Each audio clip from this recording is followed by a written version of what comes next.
meeting for 2024 to order, and I'm acknowledging publication of the warrant and its proper service. So we always start with the singing of the national anthem, so I'm recognizing Dana Presley. Oh, say, can you see by the dawn's early light what so proudly we hailed at the twilight's last gleaming? What bright stripes and bright stars through the perilous fight? For the ramparts we watched were so gallantly streaming, and the rocket's red glare, the bombs bursting in air, gave proof through the night that our flag was still there. Oh, say does that star-spangled banner yet wave o'er the land of the free and the home of the brave?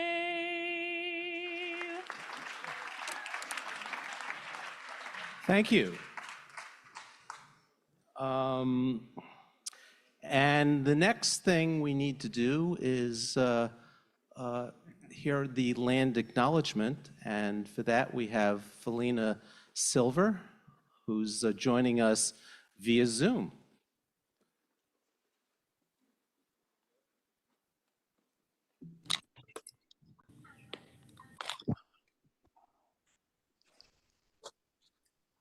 Before we begin, as we gather today as town meeting members, let us take a moment to acknowledge the history of this land we call Brookline. This is the unceded land of the Massachusetts people whose traditions, language, and stewardship continue today through their lineal descendants, the Massachusetts tribe of Ponkapog. Today, we are living on the land that was taken by force. By 1641, the colonists in Brookline had allocated to themselves almost all land that had inhabited by indigenous people. Land was not the only form of theft that occurred.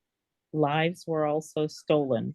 Historical records state that in 1675, during King Philip's War, 7 indigenous men were sold into slavery in the Caribbean by residents of the area that we now call Brookline. The 7 men represent part of the early slave trade. Slavery in Brookline continued and grew, but soon those enslaved were African or of African descent. By 1746, enslavers claimed ownership of over half of all Brookline land. We acknowledge the theft of land, culture, and lives, and the ensuing enslavement of indigenous and African peoples that occurred here. These early policies set the stage for centuries of systemic racism. As we remember these atrocities, we must commit ourselves to address the ongoing inequities that are the result of our history of colonialism and racism. Although we, as individuals, were not perpetrators of these atrocities, we benefit from these systems. Thus, we dedicate ourselves to addressing them today. Thank you. Okay, so starting off with some announcements, we have Troop 6 joining us. Hopefully, yeah.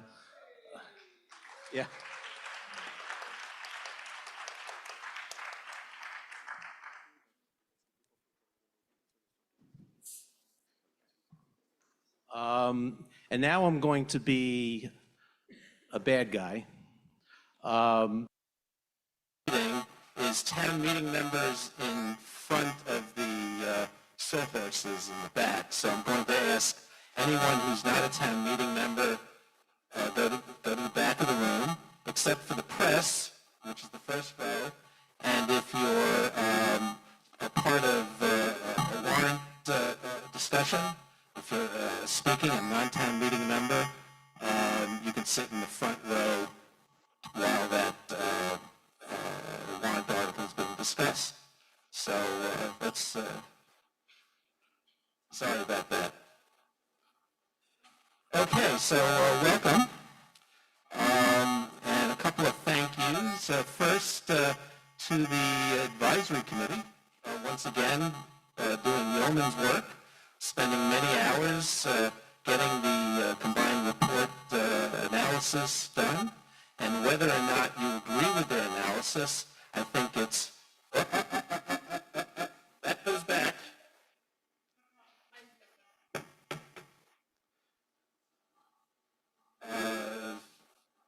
Dave, you need to set that up again.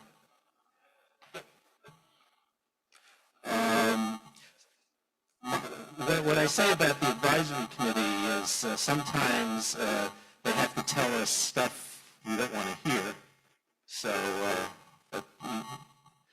whether or not you listen to them, whether or not you vote with them, that's another story. But I think it's important that they do what they do. I also like to thank Sandy Gadsby, who has done yeoman's work helping me keep the speaker list straight. He definitely deserves a round of applause. The other nice thing about having Sandy helping me is he can be the bad guy, and then when folks appeal, I can be the good guy. I'll give you a little more time. So I relish that. I'm told there are some technical issues, and we're not going to do any votes until people can get on. So they're being worked on, I'm told. But we'll continue going through the preliminaries.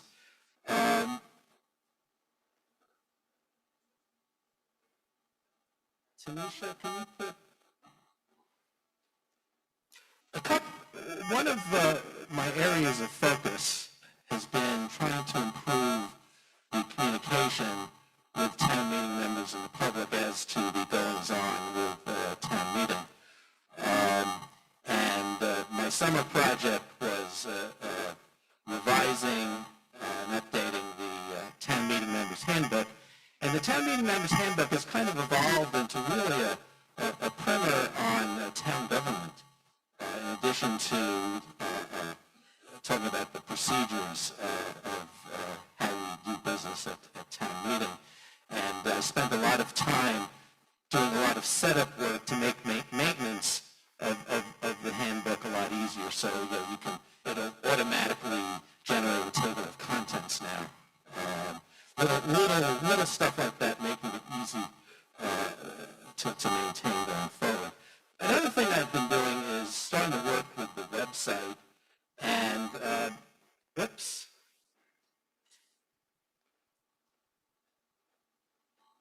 When it comes up, running auto setup. Okay, so everyone should be familiar with the Town Meeting Files website. That's where, if you're looking for the combined reports, that's where you'll be looking. And there's a circled link there that's new, and it's a town meeting warrant article status spreadsheet. Go to the next slide.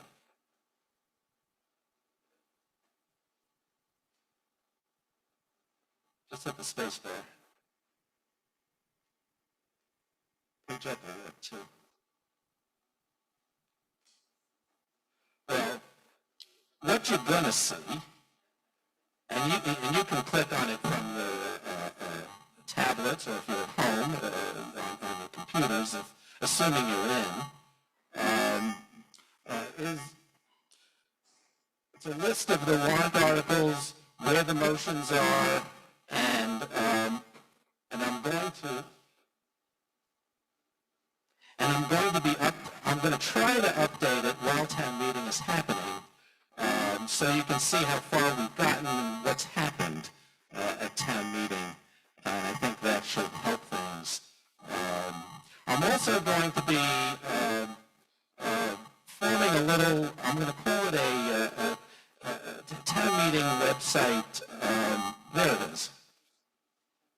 And as we go through the warrant, this spreadsheet will be updated. I'll be updating it from the podium, and we'll see how that goes. This is an experiment, and no promises yet. And I've been continuing to use the news flash, and I'm going to be looking for maybe 5 or 6 volunteers for a town meeting website advisory group to kind of help me think through the future direction of the town meeting website. So if you're interested in joining, just flip me an email, and hopefully we'll get it going after the new year. I don't see it as a big time commitment. It's more I'm looking for advice and talk about direction and philosophy and that kind of stuff. The town administrator has signed, and I believe the town clerk has signed a memorandum of understanding to improve information about what's happened at town meeting.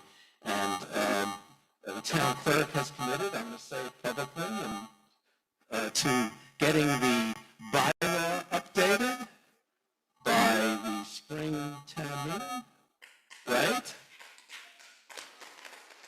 He's distracted.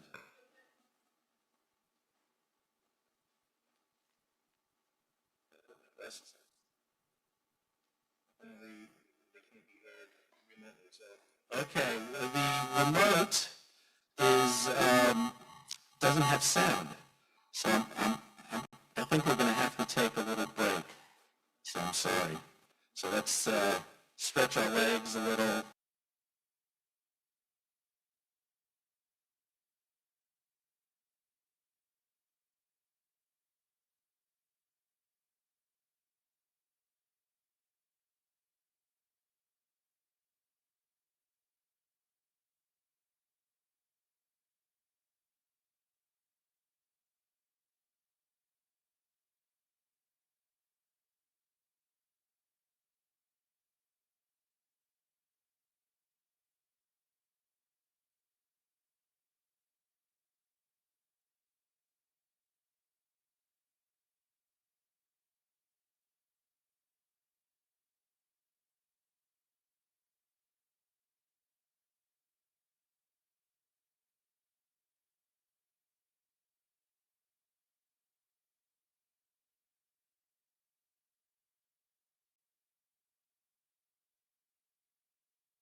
Check, check.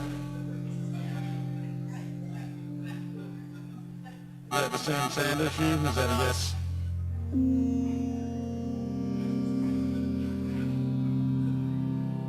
Check, check.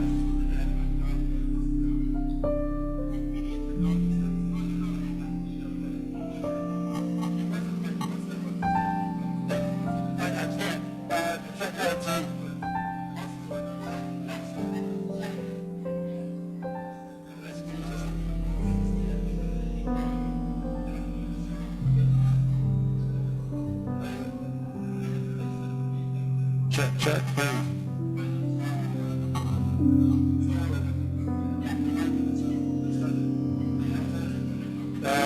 Yeah, let's do that.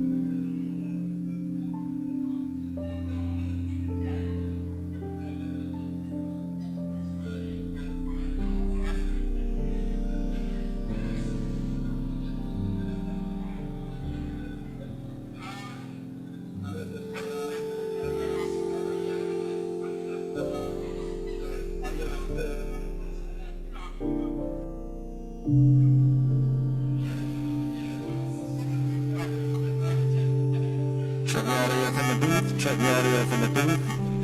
Santa is reconnected. Santa is reconnected. That is audio sound in the Zoom.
Audio from the booth to Zoom. How does that sound? Worse? Check, check. Hey, hey. How is audio to Zoom now?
For those of you who will be speaking from the podium, there's a podium timer, which will cue you as to how much time you have and will count down.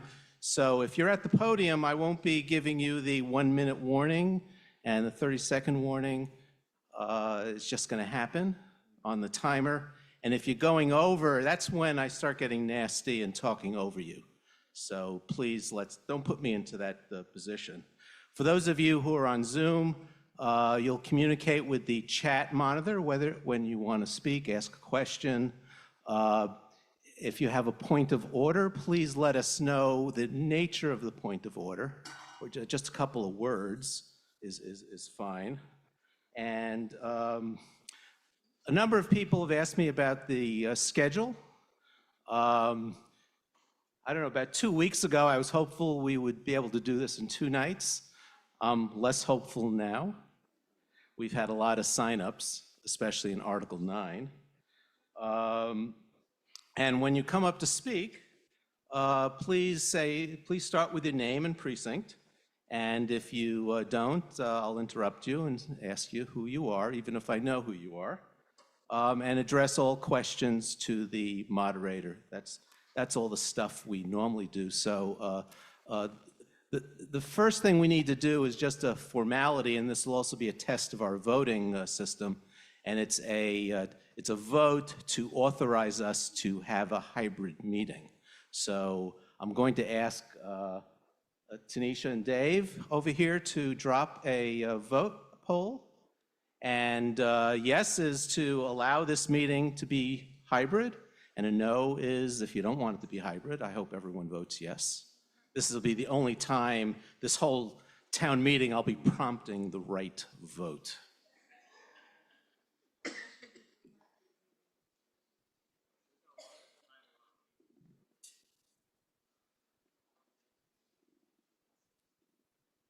And you'll notice there's a little bit of a flicker.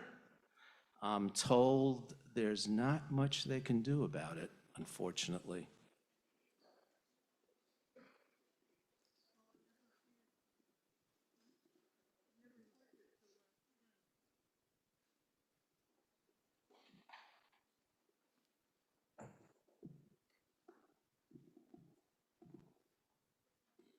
Well, hopefully future votes will go a lot quicker and smoother. This is just getting us in practice.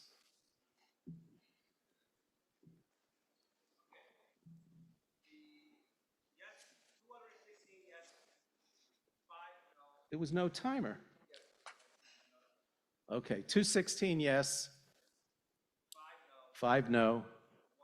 1 abstention. So we can have a town meeting, a hybrid town meeting. And I'll tell you, I had a meeting this weekend with the Massachusetts Moderators Association. Yes, there is such a thing.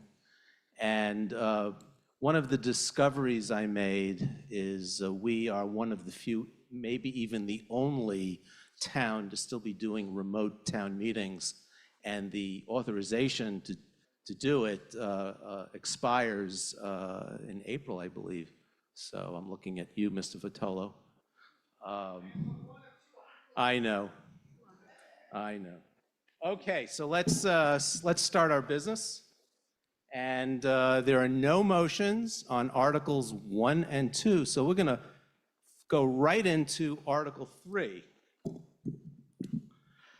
The motion on Article 3 is on page 3-2, and this is an appropriation of some transportation money. This is money that we get from Uber and Lyft kinds of things, and the money has to be used in very specific ways.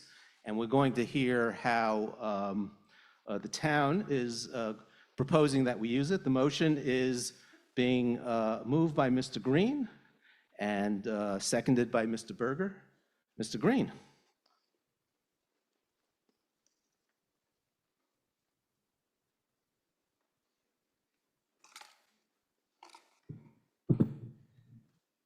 Thank you, Mr. Moderator. Bernard Green, Chair of the Select Board. This is an appropriation article.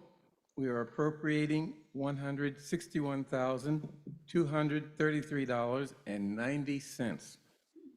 that was provided to the town from the per-ride assessment on rides originating in Brookline by transportation network companies such as Uber and Lyft.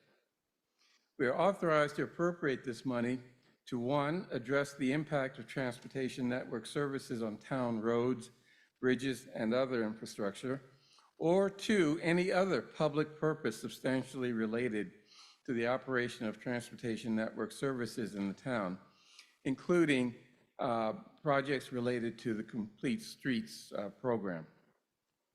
The Transportation Board is recommending that the money be appropriated to subsidize transportation programs for older adults and townwide pavement marking maintenance. The Select Board agrees with the Transportation Board's recommendation, and by a unanimous vote on October 1st, voted favorable action on the following motion: that the town appropriate $160,233.90 to be expended under the direction of the Commissioner of Public Works to address the impact of transportation network services on municipal roads, bridges, and other transportation infrastructure, and to meet the appropriation, transfer $160,233.90 from the Transportation Network Company Special Revenue Account. Thank you. Mr. Berger. And I hope future speakers don't read the whole motion. We'll be here all night.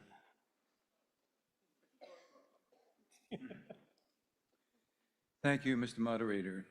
Michael Berger, Precinct 15, speaking for the Advisory Committee. Mr. Green has done a great job in explaining the article, so I will be brief. But I'd like to add just a little bit more information about the transportation programs. 3 programs are offered by the Council on Aging. One is medical transportation. The town provides rides to older adults from Brookline to medical appointments outside of Brookline as well as in the town. The town also offers a subsidized Lyft program for seniors of low to moderate income. Older adults who apply for this program receive a subsidy for Lyft rides. A third program for older adults with low or moderate income who need help with dispatch but don't have a smartphone, who aren't familiar with Uber or Lyft, uses a service called Go. These transportation services are funded by outside sources, as was mentioned. The transportation network companies, also CDBG and Mass DOT. For the last couple of years, we've also had ARPA funding has been available, but that will not continue in the future. CDBG funding should be available next year. Mass DOT has a funding cycle of 18 months, and we'll be applying when that opens up again. At present, funding allocated for the maintenance of pavement markings, which is another allocation, another program, is insufficient for the express need. By a vote of 23 in favor, none opposed, and 1 abstention, the Advisory Committee recommends favorable action on Warrant Article 3. Thank you. Thank you, Mr. Berger. That's all the speakers we have on the list, so I think we're ready for a vote. So when the vote comes up, a yes will appropriate the money, so we'll be able to do these good things with it, and a no doesn't. And if you vote no, the money would stay there and it would be subject to appropriation at another town meeting. Okay.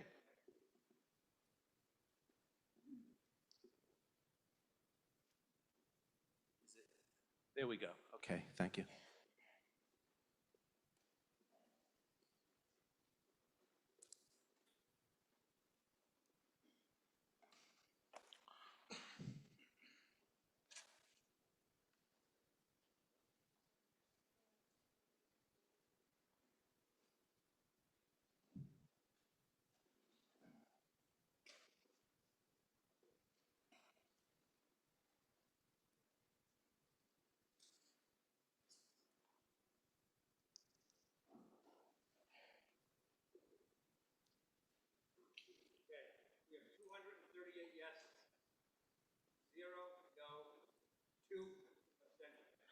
Motion passes 238.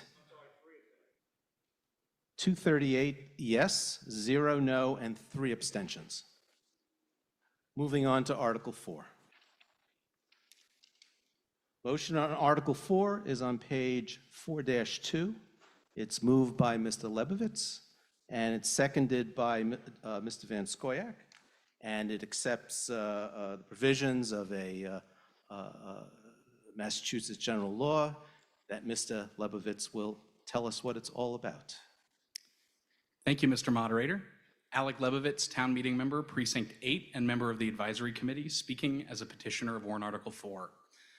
As the moderator mentioned, this article is enabling legislation that, if adopted, will allow the Select Board to create a Veterans Property Tax Work-Off Abatement Program, beginning in the fiscal year 2026. This program would closely mirror the Senior Work-Off Tax Exemption Program that has been in operation in Brookline since 2009. The program created by this article would allow eligible veterans or their spouses to reduce their property tax bill in return for volunteer service to the town. Program participants would be limited to a maximum abatement of either $1,500 annually or the equivalent value of 125 hours of service compensated at the state minimum wage of $15, which totals to $1,875. For veterans that did not work the maximum allowable hours, a prorated abatement would be paid based on the state minimum wage for the hours worked. The Department of Veterans Services would be tasked with developing a program application, completing eligibility determination for participants, raising awareness of the new program, and assisting in the placement of selected applicants in appropriate town departments. Fortunately, the department will have the benefit of detailed applications, advertising brochures, and procedures already designed by the Council on Aging for the Senior Work-Off Program that can easily be adapted to the new Veterans Pilot Program. The Select Board would be afforded broad flexibility in designing and implementing this pilot program, including setting the maximum number of program slots, determining the maximum abatement amount within the limits I previously described, defining the program year and the timing of awarded abatements, and establishing discretionary selection criteria for applicants. Due to limited program space, many other communities that have established veterans property tax work-off programs have chosen to create discretionary selection criteria to direct tax relief to veteran applicants with the highest level of need. This has come often in the form of prioritizing applicants that are eligible for other state or locally administered financial assistance or tax exemption programs. While this program will ultimately serve only a small number of residents, Warrant Article 4 will allow us to offer much needed tax relief to veterans and their families that are currently ineligible for the Senior Work-Off Program in a time of high and rising costs. In some cases, this may mean the difference in whether Brookline remains affordable to these veteran families. I urge you to join a unanimous Select Board, a unanimous Advisory Committee, and an unanimous Commission for Diversity, Equity, Inclusion, and Community Relations, and vote favorable action on Warrant Article 4. Thank you very much. Mr. Van Scoyac.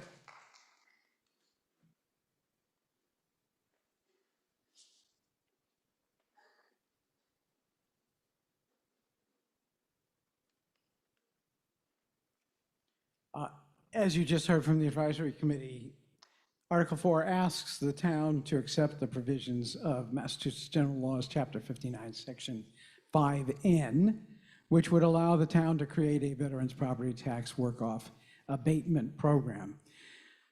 This program for veterans would operate in a similar fashion as the current Senior Tax Work-Off Program. Again, as you just heard the Advisory Committee say.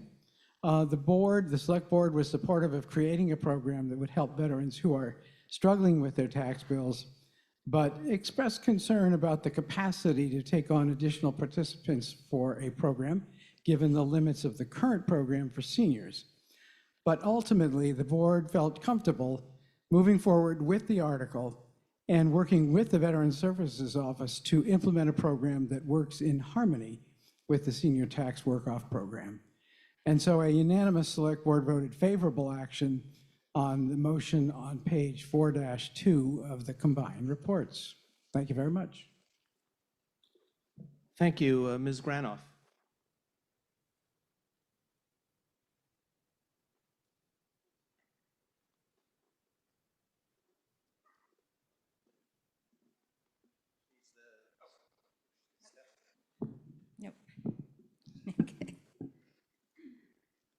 Thank you, Mr. Moderator.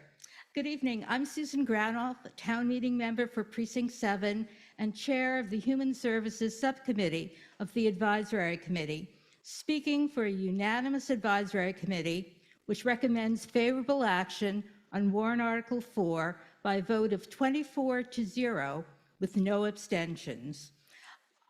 Because of the explanation that was so well delivered by the two preceding speakers, I'll simply add that the advisory committee thinks this is a worthwhile property tax relief program for our town to establish to help our veterans at a very modest cost to the town, and urges you to vote favorable action on warrant Article 4. Thank you very much. Mr. Gordon?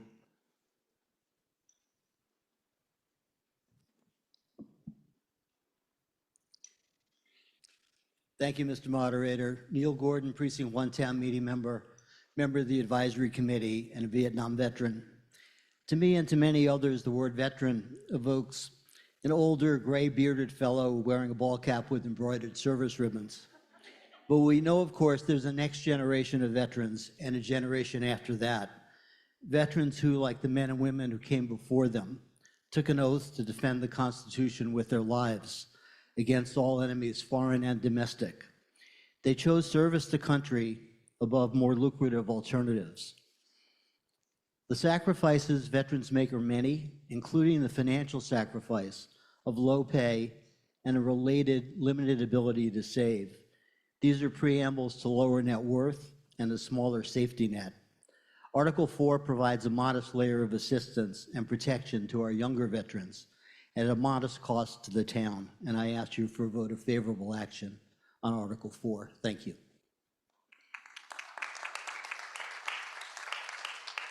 Okay, we're ready for a vote. And yes, we'll authorize the town to adopt this provision and do this program, and a no doesn't.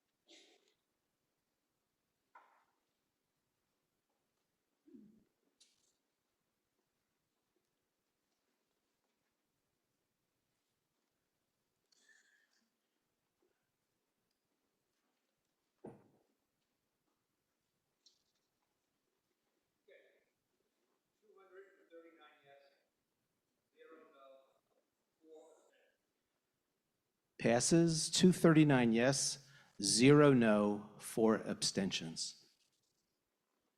Moving on to Article 5. The motion is on the supplement, Supplement 1, Article 5, Supplement 1, page 1. The motion is moved by Mr. Lebovitz, and I need a second. Mr. Ananian, seconds. And I have one Scrivener's correction. In section XX2, on the second line, the chairman's should be chair. So get that, Mr. Clerk? Okay. And the petitioner is Mr. Bhatia. Is Mr. Bhatia here? Come on up to the microphone. There he is. Okay. You have 3 minutes.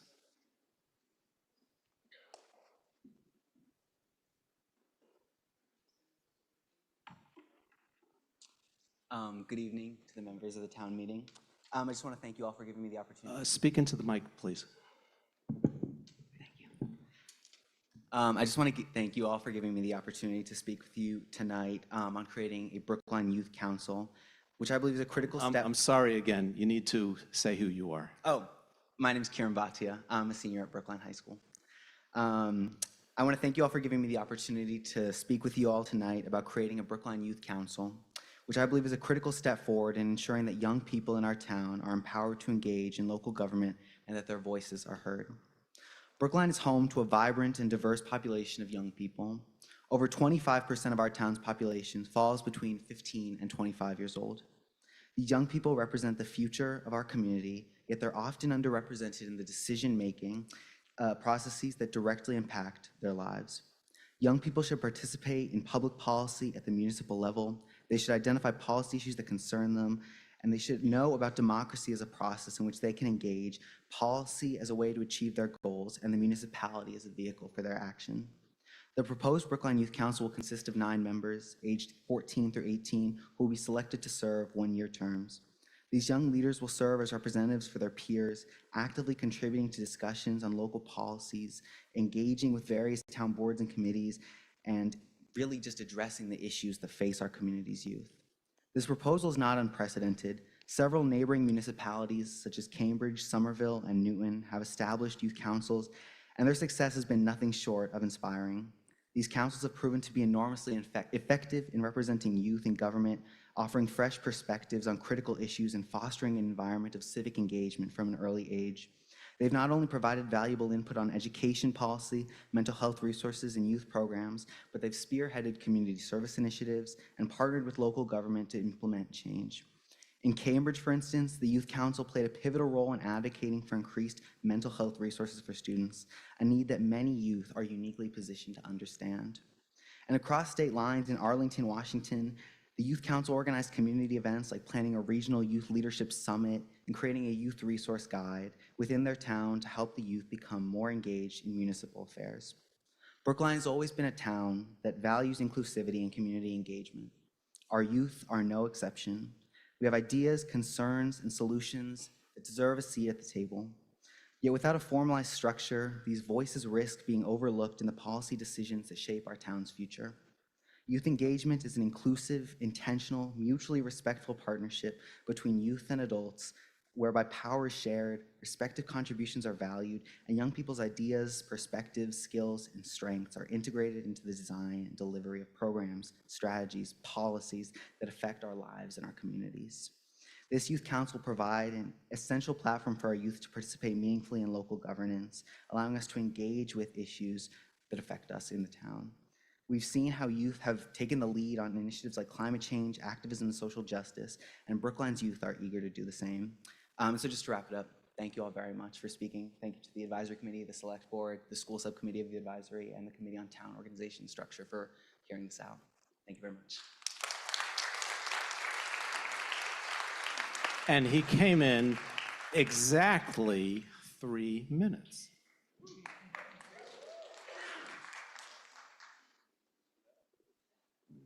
Mr. Birnbaum.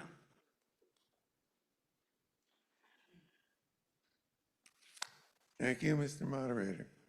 Ben Birnbaum, Precinct 9 resident and an at-large member of the Advisory Committee. The Advisory Committee voted no action on Warrant Article 5 by a score of 14-6 with 1 abstention. I know that the report says 6-14-1, but I learned mathematics in the last century, and that's the way we used to say it. Before I turn to the AC report, I want to say something about the young man who was just here a moment ago.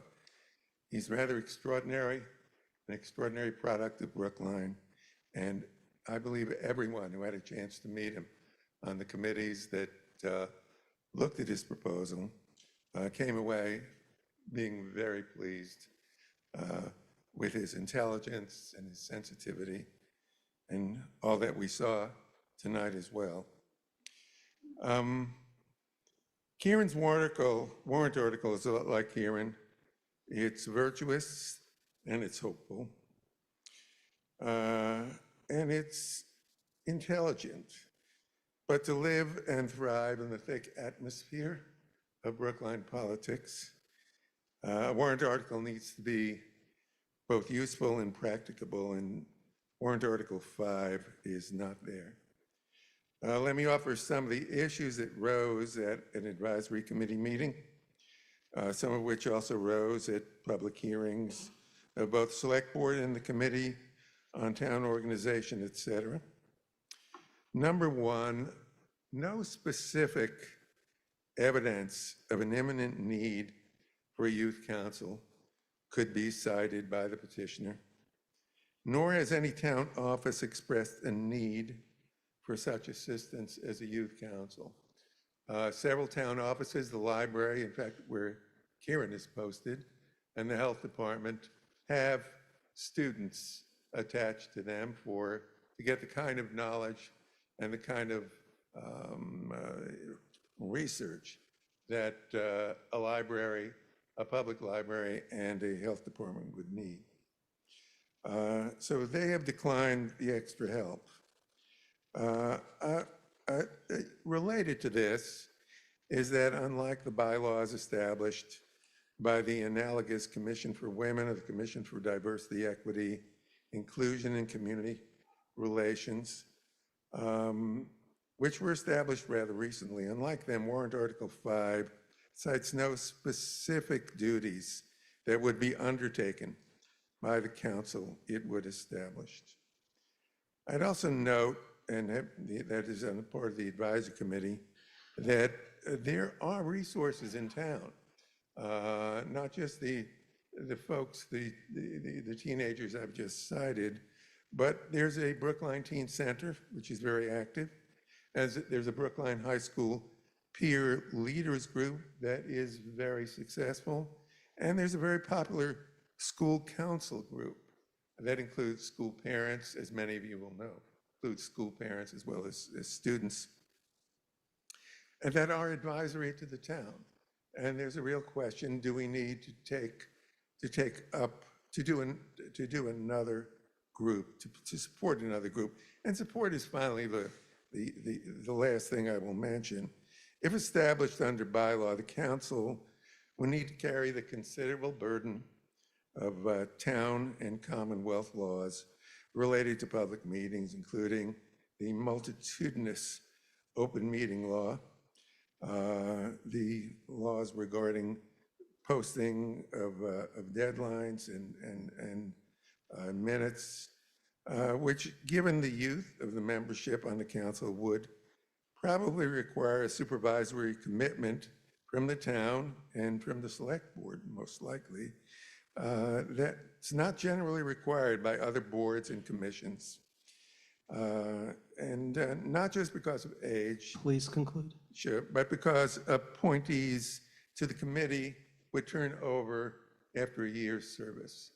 That means there'd really be no one carrying the knowledge that a good committee or a good organization needs carrying. Please conclude. Okay, so by a vote of 14-6 with one abstention, or 6-14 with one abstention, the advisory committee recommends no action on warrant Article 5. Thank you. Mr. Lebovitz?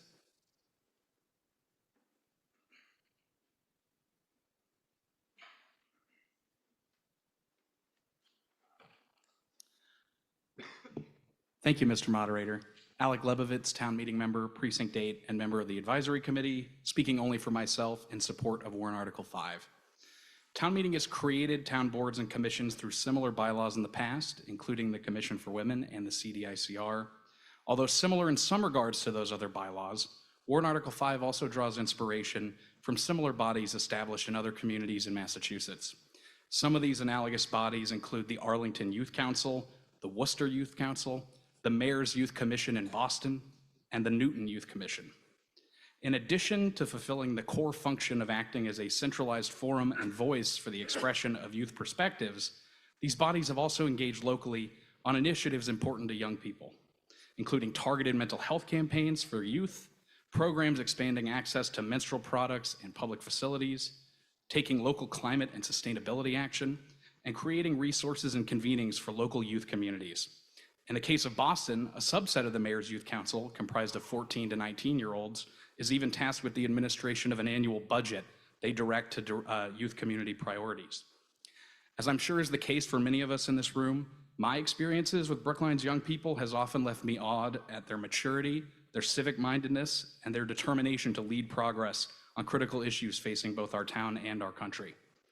In my 3 years alone in town meeting, I've had the chance to personally witness these incredible efforts from young people in Brookline, including leading the passage of warrant articles pertaining to animal welfare and environmental protection that are already being emulated throughout the Commonwealth, working on local political campaigns, advising the school committee on essential matters, successfully advocating for policy changes within the public school system related to sustainability and nutrition, and most recently, as of last May, winning a seat in town meeting. This is why I support the creation of a Brookline Youth Council. Our young people are hungry for civic engagement and want to learn the ropes of local governance, and it is incumbent on us to foster the next generation of local leaders. This is particularly true as we're confronting issues specifically affecting young people, such as pervasive mental health challenges present among BHS students in the wake of the pandemic. Having a venue for youth perspectives can help us develop targeted and effective interventions on such youth-centric issues. And further, if communities like Arlington, Worcester, Boston, and Newton have the confidence to create advisory boards for youth voices, I believe that Brookline should have the confidence to take this step as well. Our young people have as much stake in the future and local decision-making as these other communities, and they deserve a voice locally. I hope you'll join me in voting favorable action on Warrant Article 5. Thank you very much. Mr. Van Scoyac?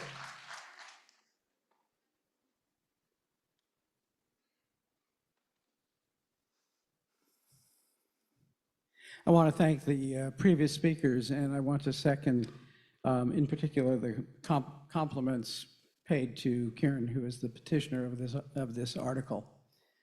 However, like Ben Birnbaum from the advisory committee, I am going to explain why the select board in this instance favored no action by a vote of 4-0 with 1 abstention. As you've learned, Article 5 is a proposal brought by the petitioner who favors adding to our bylaws a law establishing a Brookline Youth Council. The council, as proposed by the petitioner, would have 10 members serving as representatives of their peers. It isn't just the select board and the advisory committee, it's also the Committee on Town Organization and Structure. All 3 of those bodies spent considerable time on this article, held hearings.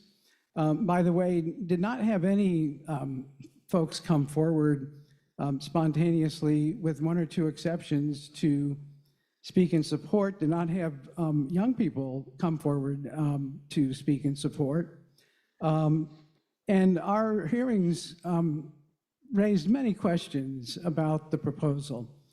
I'm going to deal with one of them right off the top because it tends to sound extremely persuasive to be told Cambridge has this, Newton has this, Arlington has this, Somerville has this.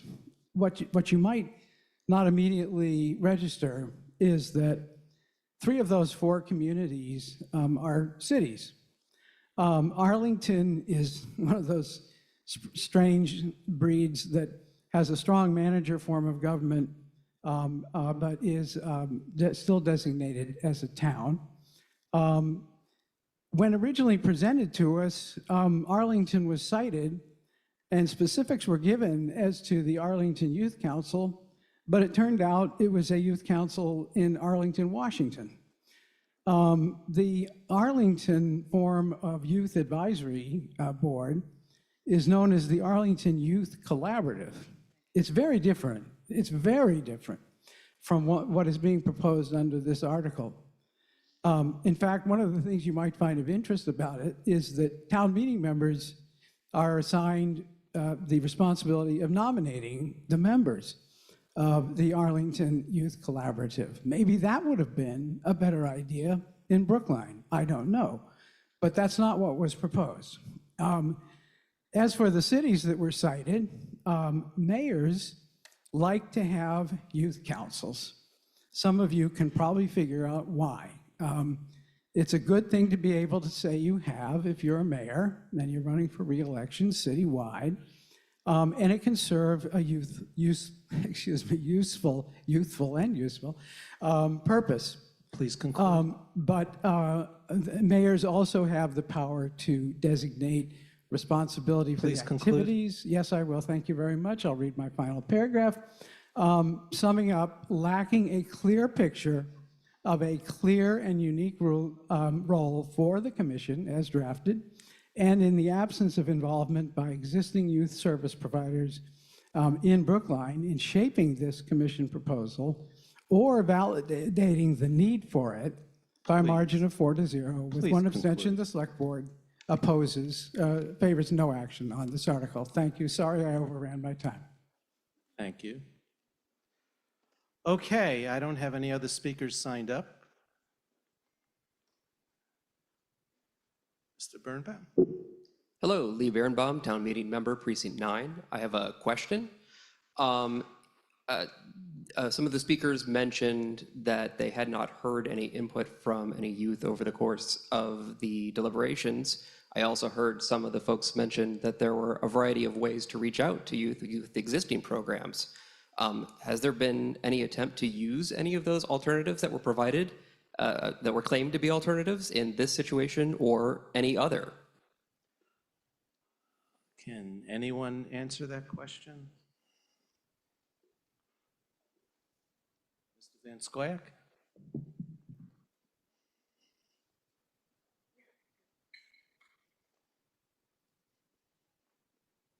Yeah, I'm not 100% sure that you're directing this to the select board, but I do happen to know that within the health department, there is outreach to youth. Does it even need to be said that within the school department, there's outreach to youth all the time? School committee has a representative that serves on the school committee from the high school. Commission on Diversity, Equity, and Inclusion does that kind of outreach. So yeah, outreach goes out to those folks all the time. I don't think it's really in the role of those particular bodies to, when a petitioner on his or her own initiative brings something like this forward, to then take on the burden of going out to speak to youth to find out if there are youth who support it.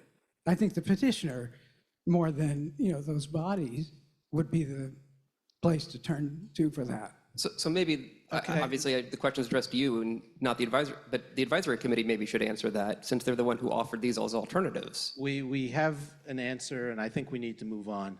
Mr. Buono. Hi, everyone. Anthony Buono, Town Meeting Member, Precinct 17, and member of the Advisory Committee. This question is directed towards the Select Board. Could you give some insight into what kind of resources it would take to appoint 9 people to a commission every year? How long would that take? Would that take up a lot of resources and time? What would that? That was a question. Mr. Van Scoyac, would you like to answer?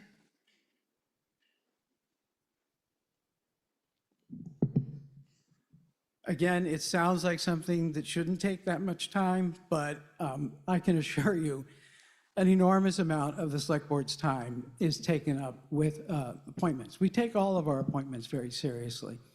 And in this case, we're talking about an unpopulated commission that doesn't exist yet. It isn't just that we would have to screen 10 people, we would have to screen as many people as applied to be on it. We would then, because it is set up under this proposal to operate under the open meeting laws and the usual standards that apply to commissions, we would then have to conduct interviews in public with the applicants for the positions on the commission. And if you've ever been to one of our select board meetings where we conduct interviews, we spend a lot of time on them. And if the select board had asked for the creation of a youth commission to advise it, the select board would have had a chance to kind of weigh, is this really something that we want to take on? But frankly, the select board wasn't asked this. We haven't asked for it. And we have a lot of other commissions and boards and committees that need talented individuals to be appointed. And it's all we can do to keep up with those existing boards and committees and commissions. And some of them have vacancies now. So I hope that answers your question. I'm going to recognize Ms. Parverman as in her capacity on CTONS, who weighed in on this article. Yes, and we were planning on, oh, sorry, Kate Poverman. I am speaking on behalf of the Committee on Town Organization and Structure. We had a hearing, several hearings on this article, and we all were also very impressed by the petitioner. We voted no action by a vote, I believe, of 3 to 2 to 1 abstention. And our concerns about it were its practicality, but also because of the lack of a structure and understanding of what role and position the council would place in Brookline government, or where it would play. Would it be the equal of the Commission of Women? Would it have that stature and status? We had a debate several years ago about a creation of a Black and Brown Commission that was referred to the Select Board. Would this commission or council be of the same level? The other commissions, youth commissions in the state that we looked at, were all under the aegis of other town commissions, such as the Health Department or Social Structure Department, whereas this council would be free-floating. So while we thought it was a great idea for youth to have a greater voice, we thought that a council which came back with a greater structured outline would be more beneficial, and therefore we voted against creating this council. Thank you. Ms. Neufind. Thank you. My name is Bettina Neuefeind. I'm a town meeting member from Precinct 1, and I have a comment and 2 questions for the petitioner. My comment is that I think, we talk a lot about wanting to include youth voice and wanting to elevate youth voice, and I think that makes a lot of sense. I think when we look around and we talk about wanting more young people to be involved in town government, we would want to embrace an initiative like this. And when young people make an overture to us and ask to speak to us and to be included, I think that we should be receptive to that. My questions for the petitioner are, one, in my experience with the Student Voice Project that I am involved with professionally, our experience is that it takes a lot of time to develop the skills and the rapport for people to co-create policy initiatives and co-create just identifying advocacy items. And having a 1-year term limit seems to be problematic to me, and I wonder what the motivation was for capping the participation at 1 year. And the other question I have is why only students who are enrolled in Brookline schools are eligible to serve on the youth council in the proposed bylaw, because particularly students who, or rather young people who reside in Brookline who may not be enrolled in the public schools would not be able to avail themselves of the other avenues of participation that have been cited. Yeah, Mr. Bhatia, quickly. I think I would just note that in terms of the 1-year term limit, members can be reappointed so long as they still fall within the age gap of 14 through 18. And from the conversations that I've had with members or with fellow students who are interested in serving on that, this is something that they would take on for more than 1 year. I think to the second point of the question, the proposed or the current article or the current version of the article that town meeting members should be looking at would account for both Brookline residents as well as students who may live in other towns but are students in the Brookline public school system, such as METCO students, for example.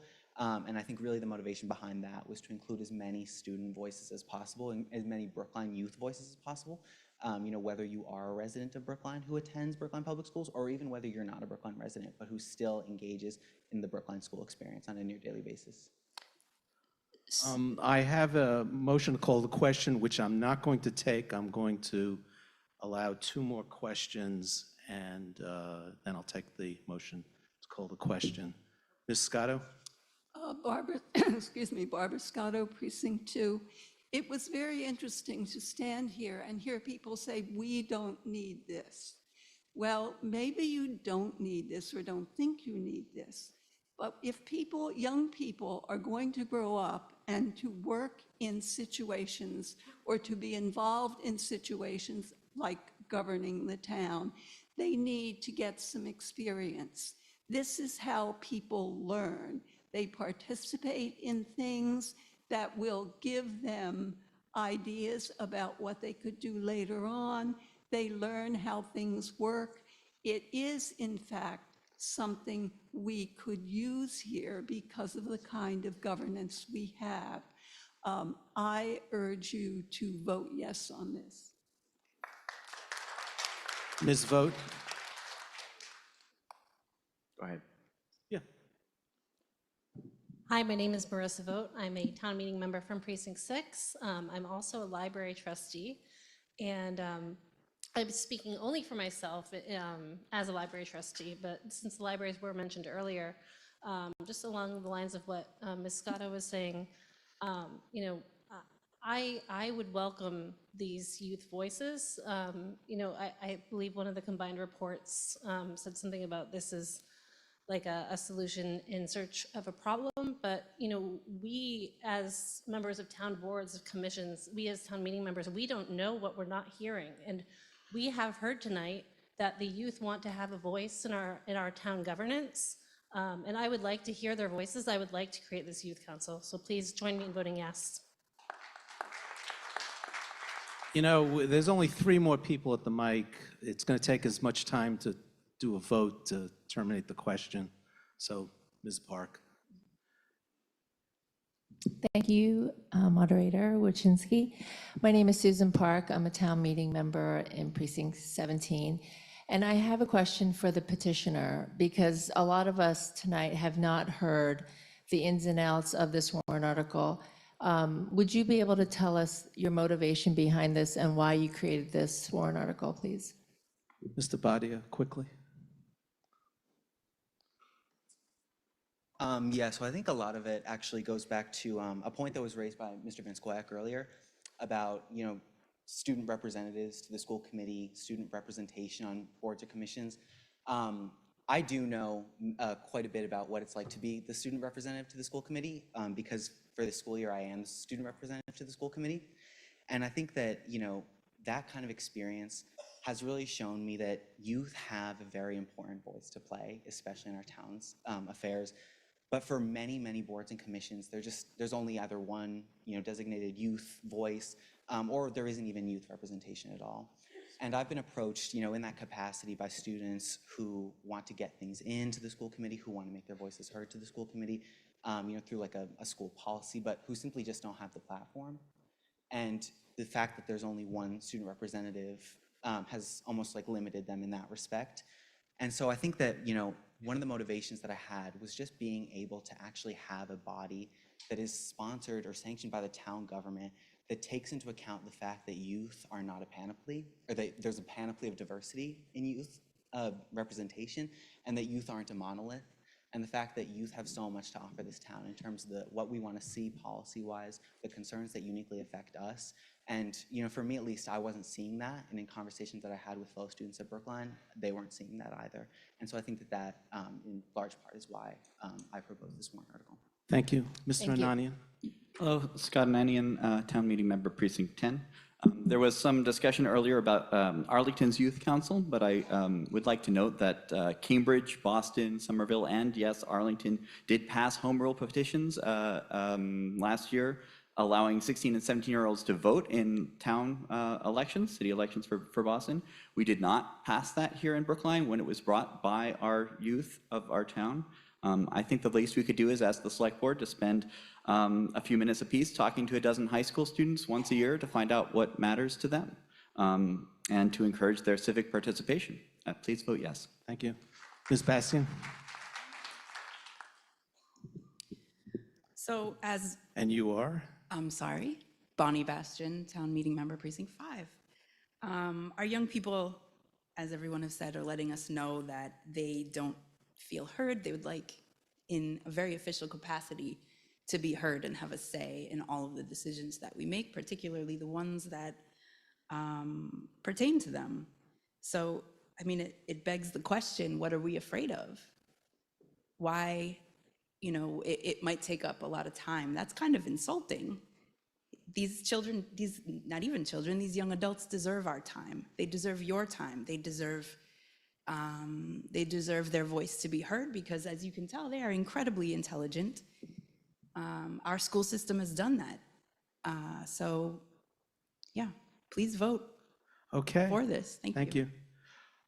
We don't have any more speakers, so I think we're ready for a vote. A yes will establish the council, and that's with the scrivener's correction that I announced earlier. And a no will not establish the council. So whenever you're ready.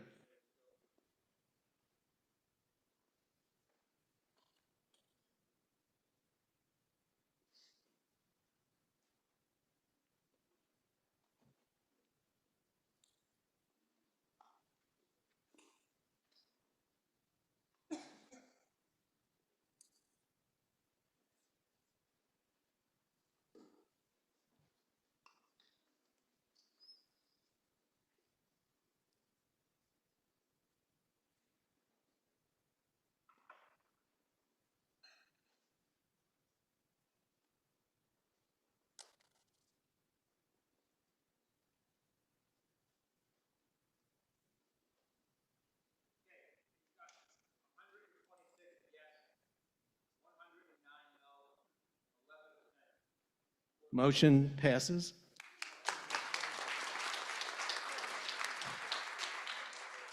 $126 yes, 109 no, and 11 abstained. On to Article 6. And this is a motion to accept a restrictive covenant, the Puddingstone project down in South Brookline. This is related to Hancock Village. And I'll note that a majority vote is required here. On most land, this isn't a land acquisition, it's a land, it's the acceptance, it's a land interest, but this is a land interest without an appropriation of money, so a majority vote is allowed. It's moved by Mr. Warren. It's seconded by Mr. Dowdy, and the motion is on pages 6-2 to 6-3. Mr. Warren. Oh, it's in the supplement. I'm sorry. No.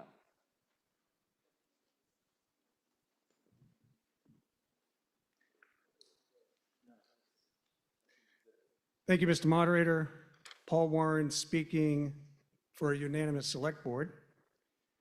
Warrant Article 6 authorizes the Select Board to accept a restrictive covenant from Puddingstone at Chestnut Hill, LLC, in connection with the developer's construction of the Puddingstone 40B development. The declaration of restrictive covenant can be found on page 6-7 through 6-11 of your combined reports, I hope. The conveyance of this interest in land by the developer is in accordance with the developer's comprehensive permit. The intent is to have the developer and Select Board vote and execute the declaration contingent upon subsequent town meeting authorization. The restrictive covenant covers the area surrounding the new multifamily building in the southwest portion of Hancock Village. The declaration of restrictive covenant prohibits the construction of any new buildings or paved surfaces not permitted by the comprehensive permit. The covenant does not prohibit the owner from seeking or obtaining approval to amend the comprehensive permit in the future. A unanimous Select Board recommends favorable action on Warrant Article 6. Thank you. I'll note that there is a supplement that has some revised restrictive covenant, the actual language, and I'd like to thank the Precinct 16 town meeting members who brought to our attention a need for an additional paragraph, which was agreed to by Chestnut Hill Realty today, and hence there's a supplement with that additional language. But that's not part of the motion, that's just an exhibit to the article. Ms. Levin.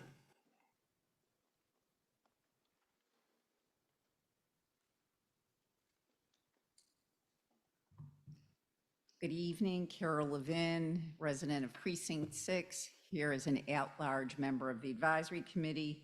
The Advisory Committee voted overwhelmingly, 19-0 with no abstentions, for favorable action on this warrant article. We fully support attempts to protect open space at this development, and we note that a similar restrictive covenant was approved by town meeting in 2021 for the same purpose related to the residences of South Brookline. The only concern that the Advisory Committee had is that under state law, this restrictive covenant only lasts for 30 years. Our concern is whether or not the legal department currently has the resources it needs to keep track of important dates like this to make sure that we do renew things on time. So as I said earlier, we voted unanimously favorable action for warrant Article 6. Thank you. Mr. Franco.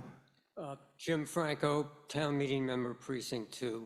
And my questions are about the 30-year term of the restrictive covenant and the tracking of the expiration dates by the town.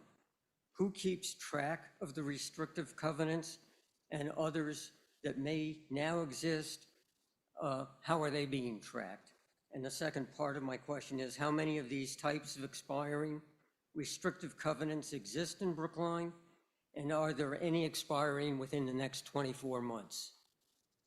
Mr. Simpson?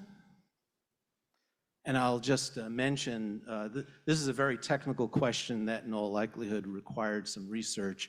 And Mr. Franco was good enough to submit the question in advance, so hopefully we'll get a better answer, a better informed answer. Whether it's a better answer is another story. Thank you. Jonathan Simpson, First Assistant Town Council for the Town of Brookline. These type of covenants, these timelines are tracked by our office.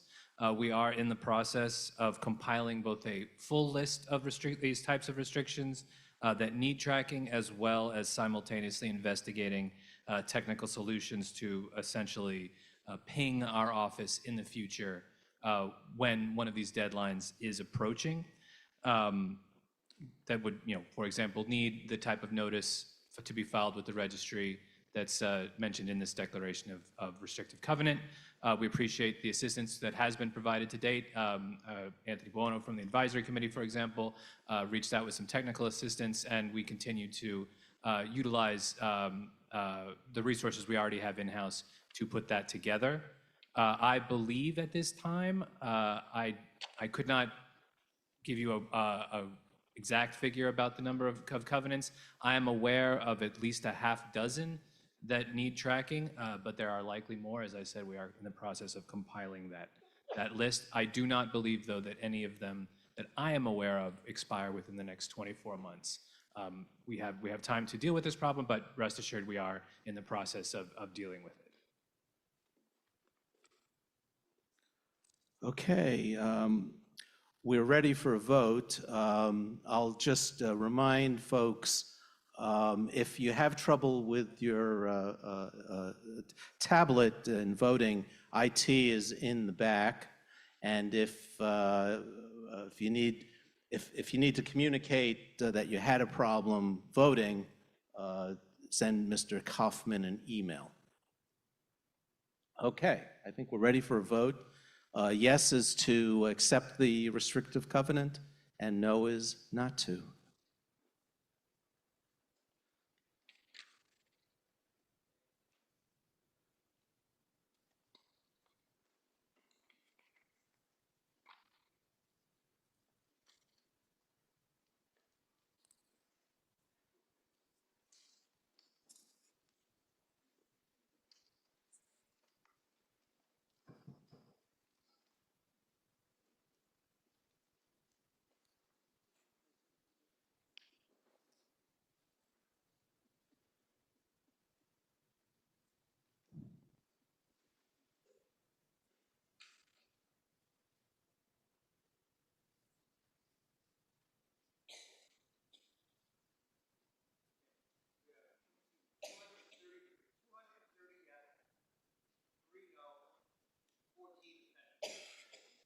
Motion passes 230 yes, 3 no, 14 abstentions. Okay, on to Article 7. And this is the first of many zoning articles that are on the warrant. Hang on to your chairs. So I know many of you, when you hear the word zoning, you kind of zone out. But I would encourage you not to zone out. Zoning really is one of the more important things we do as town meeting. It's how we develop the town. It's really the future of the town and how we control land rights. So Article 7 was proposed by the Planning Department, and we're going to hear a description of what it does. And there's been some interesting developments just within the last few hours. The Select Board originally had voted to move the article, and they've withdrawn that moving the article. So now they're in the camp of referring it to the Comp Plan Steering Committee. So originally, the Select Board was going to make the motion. I'm going to announce that Mr. Green is moving the motion, but on his own, and on his own behalf, not on behalf of the Select Board. And Mr. Sandman is seconding it, again, not on behalf of the Select Board, but on his own. And I'm going to call Mr. Green, who's going to tell us what this is all about, but he's not going to be advocating for the Select Board. So I'll let Mr. Green walk that fine line, whatever that line is, however, whatever he thinks is appropriate. Okay, I will try to tell you what I'm doing here. Okay, Bernard Green, Chair of the Brookline Select Board. So I'm going to introduce the article, but not the Select Board's current position, which Mr. Van Scoyoc will do. So Warrant Article 7 is one of the steps taken by the Planning and Community Development Department in response to Warrant Article 12 of the Fall 2022 Special Town Meeting. Warrant Article 12 was originally written to amend the zoning bylaws with respect to demolitions, but was converted to a resolution by the petitioner when Town Council questioned the article's legality. The resolution requested that the Planning Department prepare amendments to the general bylaws and the zoning bylaws consistent with sound land use planning goals that would reduce the number of buildings that are demolished in Brookline. Warrant Article 7 borrows the 2.5-story cap from the spring 2023 T-5 and H, not New Hampshire, North Brookline, zoning district covering the two-family district that sets forth minimal form-based zoning standards in response to the fall 2022 town meeting resolution. So Warrant Article 7 would amend the zoning bylaw to create a standard building envelope in districts of relatively small square footage lots, that's S10, S7, S4, SC10, and SC7 districts, and the T5 and T6 two-family and attached, that's like row houses or brownstones, family districts. Warrant Article 7 does not change any dimensional requirements in the current zoning, such as the maximum height and floor area ratios. The current zoning bylaw sets a maximum building height of 35 feet in these districts. Warrant Article 7 would add additional restrictions requiring that living space above the second story is only allowed under a sloping 1/2-story roof that would allow dormers, among other things. The article gives owners of two-story buildings an opportunity to expand with smaller apartments or expanded space so long as it is within the 2.5-story envelope. And it encourages conversion of unfinished attics in existing 2.5-story homes, which are widely prevalent in smaller neighborhood districts, instead of demolishing. It's a sort of a safety valve. The article would not prevent demolitions, but would give owners an alternative to demolishing the structure and building a 3-story cube, which in many cases would be a luxury size or luxury style unit. This is a concern especially in 2-family districts where the utilized floor area is low compared to maximum floor area ratio allowed. Warrant Article 7 complements proposed amendments to the accessory dwelling unit bylaw, which may be internal or attached to the principal structure. I'll speed up since I ran out of time. So that's a general view of what Warrant Article 7 does and why it is introduced. And I'll have Mr. Van Scoyoc tell you what the Select Board's current position is, because on November 4th, we voted favorable action, but 2 hours ago we changed. Thank you. I neglected to tell you where the motions are, so you can. I will tell everyone where the motions are. The motion that was moved is on pages 712 to 717, and the motion to refer that the next speaker, which will be Ms. Olson-Pelkey. No. John will be after. No, John will be after Ms. Olson-Pelkey. That motion is on page 7-21. So Ms. Olson-Pelkey.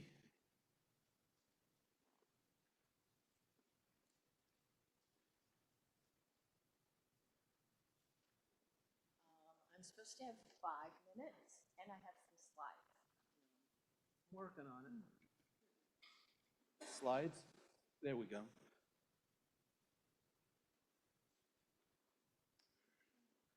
Five minutes. Thank you. Linda Olson-Pelkey, Town Meeting Member, Precinct 17, on behalf of the Advisory Committee. The Advisory Committee recommends referral of Article 7 to the Comprehensive Plan Steering Committee by a vote of 20 to 1 to 2. Next slide. Article 7 is being brought by the Planning Department. It would cap the height of dwelling units in the small lot, single-family, and 2-family districts to 2.5 stories. The 35-foot height limit currently in our bylaws remains in place. The article adds a definition of story and a half story to our bylaws. 4,600 parcels would be rezoned if we adopt this article. The Planning Department reports that the interim form-based zoning light that we adopted for the T5 North Harvard, that's what the NH stands for, zoning districts has been somewhat successful in preventing demolitions. However, because Article 7 is limited just to the story height and doesn't address lot coverage or other form-based standards, it may not work as intended. Next. This simple drawing represents the extent, other than the dormer specifications, of the massing regulations being added. The overly simplistic form is being proposed because there is too much variation in lot size and building type in the vastly different neighborhoods that would apply. It would take a great deal more effort to analyze and tailor a more complete form-based set of parameters for those neighborhoods. Next. The article contains minimal standards for dormers as well. Next. Just so we all know what we are talking about, this is a typical 2.5-story 2-family house. The top half story has some livable space because of the dormers. Next. The context for this article involves Article 12 from the fall 2022 special town meeting, which was a resolution calling on the Planning Department to propose measures to reduce demolitions. In response, Planning brought Article 16 to the spring 2023 town meeting, which created the limited form-based zoning for the two-family districts abutting North Harvard Street. Next. To develop the T5 NH zoning, a detailed analysis was done to determine the common characteristics throughout the neighborhood. This zoning includes multiple critical massing constraints that make it more successful. It limits heights to 2.5 stories, but it also limits building to 60% of the depth of the lot. It prohibits flat and mansard roofs. The top half story is limited to 70% of the square footage of the second floor, and rear additions must be offset from the ridge line and exterior walls. Next. But in contrast, Article 7 is very bare bones. During the AC public hearings, we discussed the low, flat, and wide buildings that could result as an unintended consequence. We also heard objection to requiring sloped roofs from some architects.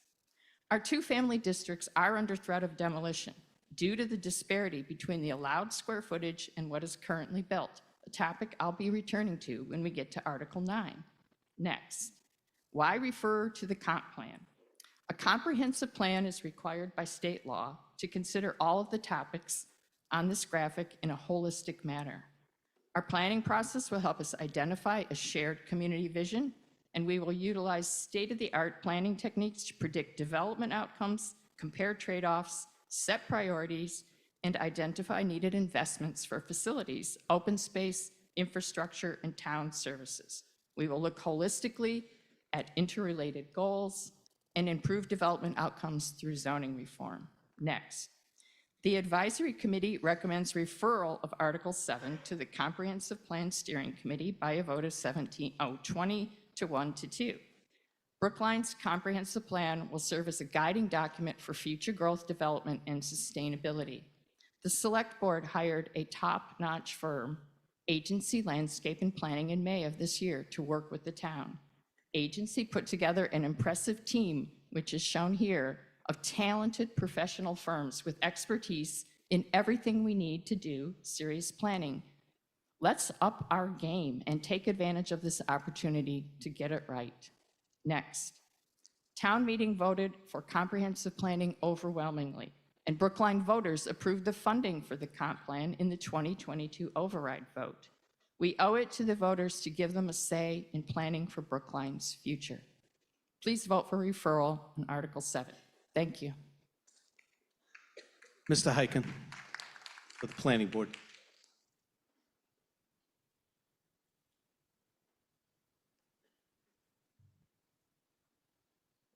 Thank you, Mr. Moderator. Steve Hyken speaking for the Planning Board.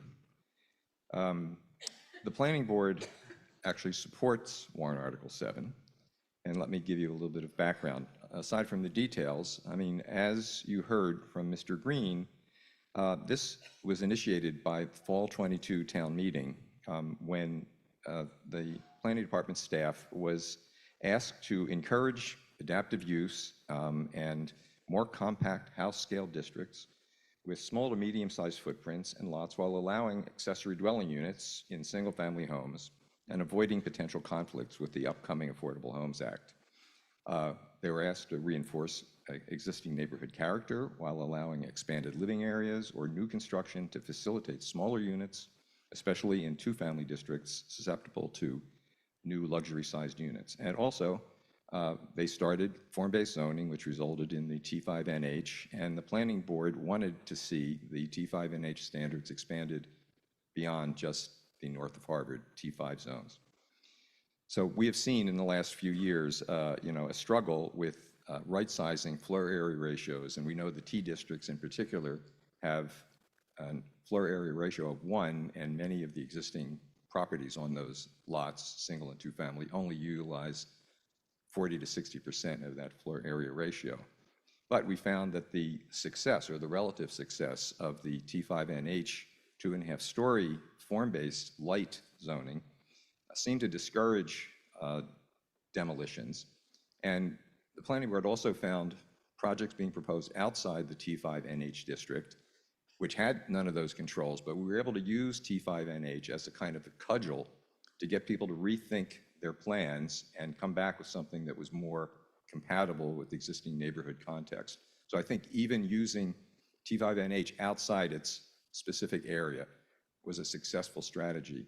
So we see the expansion of a 2.5-story limit, even though it is less specific than in T5NH, as a useful tool that would give the Planning Board some more regulatory power, especially in these two-family districts where the combination of this high maximum allowed FAR and some larger lot sizes and a low existing FAR can entice developers to demolish and replace their buildings with larger structures. So we voted unanimously, 6-0, to recommend favorable action on warrant Article 7. Thank you. Thank you. Mr. Van Scoyac has been itching to speak, so now he can scratch that itch.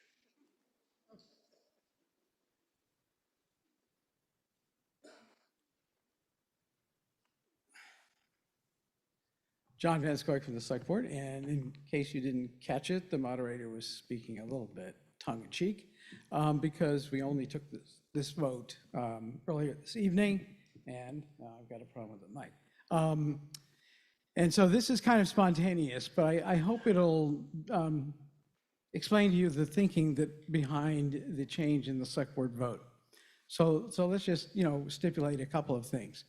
The initial Select Board vote in favor of this was 3-2. The subsequent Select Board vote to favor referral was 3-2.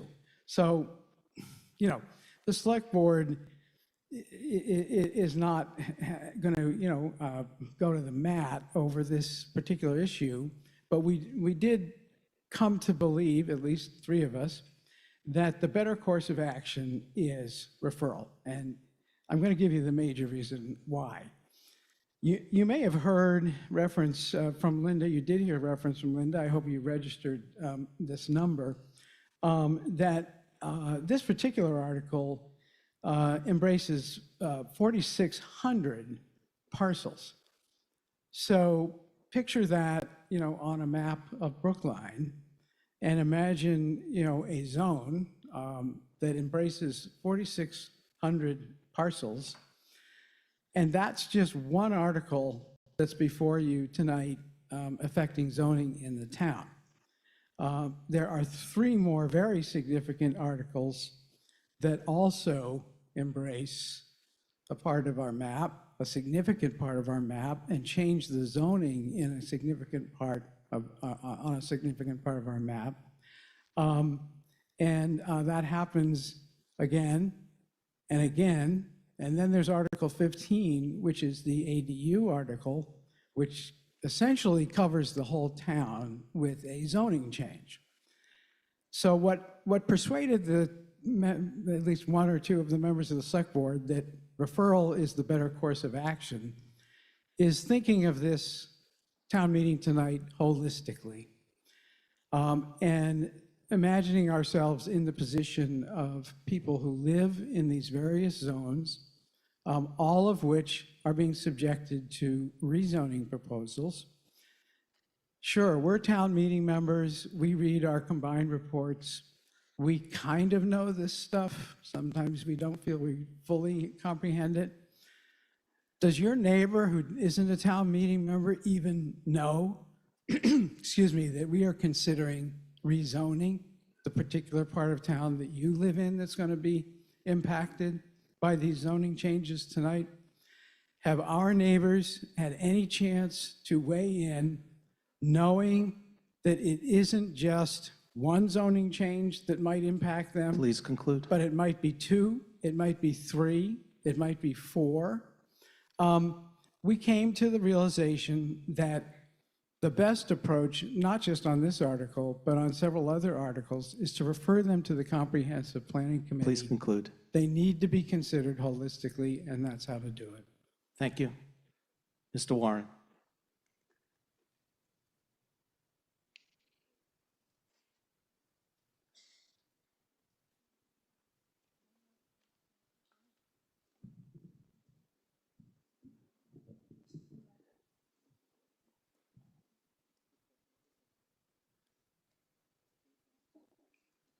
Good evening.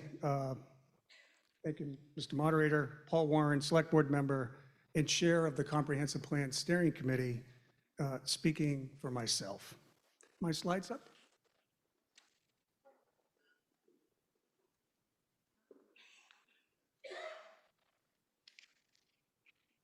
I stopped the clock.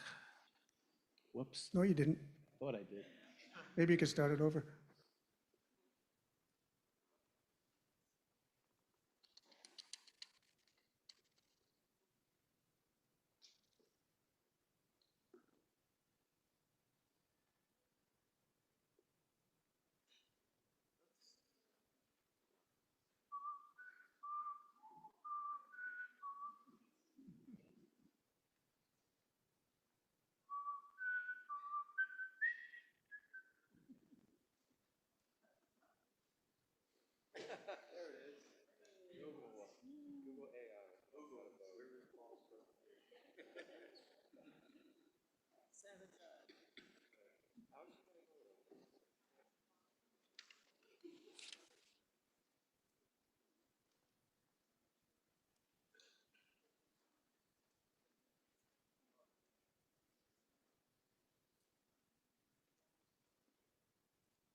that's it.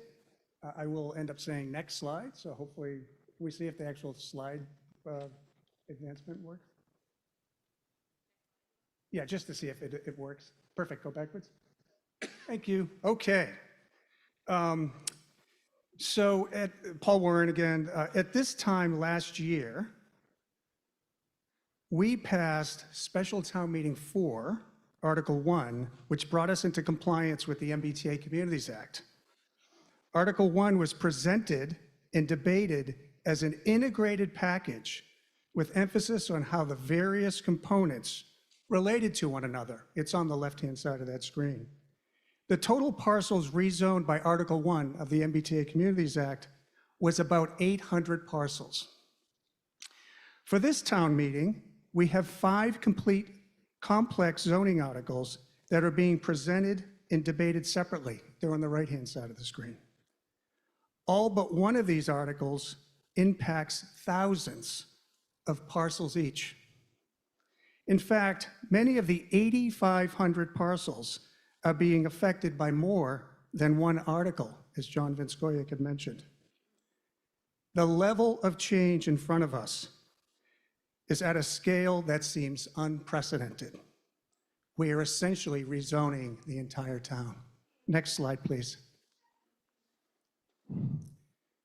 The map on the left represents the MBTA Communities Act zoning in the 800 parcels that it rezoned. The map on the right represents the cumulative 8,500 parcels being rezoned by Articles 7, 8, 9, 14, and 15. It is impossible to show each of these articles on one combined map, so if you'll bear with me, I'm going to walk through each one quickly. Next slide, please. This is Article 7, which rezones about 4,500 parcels. That's the article that we're talking about now. Next slide, please. Article 8, and it's more than 4,100 parcels. Next slide, please. Article 9, and it's more than 2,100 parcels. Next slide, please. And Article 14, and it's more than 700 parcels. Next slide, please. And the granddaddy, the ADU article, Article 15, which, by the way, we have to pass because to bring us in compliance with state law, and it's more than 8,000 parcels. Next slide, please. When we passed Article 1 last year, it was preceded by a significant amount of community engagement and public notice. Thousands of postcards were mailed to property owners, merchants, and abutters. There were community workshops, precinct walks, online surveys, staff walk-in hours in the hundreds, and many other points of contact with the community. The extensive community engagement created awareness and support from the public for an improved solution that was overwhelmingly supported by town meeting. Compare that to what we have today. In front of us are 5 articles that rezone more than a cumulative 8,500 parcels across the town. These parcels represent the homes of our neighbors, residents, both owners and renters. Yet there has been no comparable engagement to let them know what is coming or to ask them for their input to make the proposals better or whether or not they even want them. I'm not sure what's changed from last year, but we should be very concerned about the lack of awareness by our residents of the changes that will directly affect them. We need a better approach. Next slide, please. The good news is that we have a community engagement process that has been funded, staffed, and is up and running. It's the comprehensive plan. Approved by town meeting 219-2, the foundation of the process is robust community engagement. The resulting community-driven plan will set the foundation for policy and zoning changes based on the community's values, their priorities, and their vision for Brookline's future. Next slide, please. And the comprehensive planning process is fully underway. Many of you have already participated with your constituents through workshops, the small groups discussions that we've had, and you've completed the online survey. We're striving for a fall 25 completion date.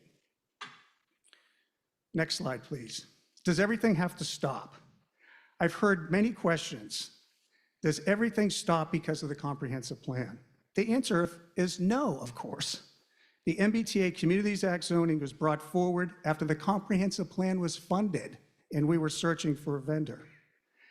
And at this town meeting, we should approve Article 15 to make our ADU zoning compliant with state law. Additional zoning changes may come forward before the plan is completed.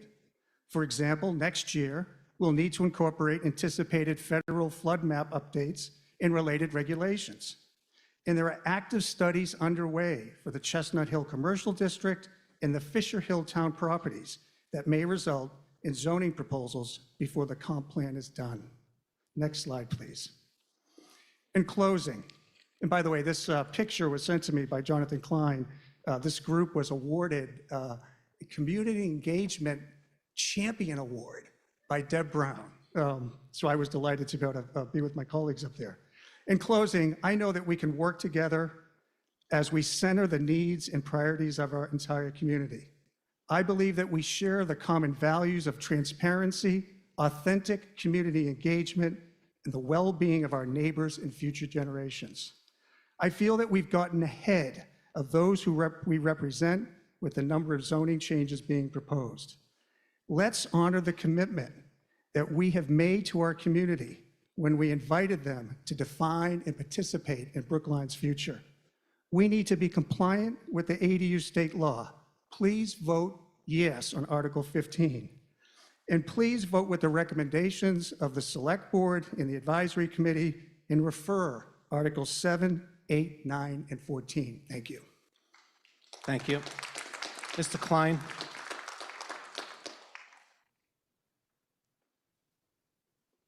Is Mr. Klein here? Oh, there, okay.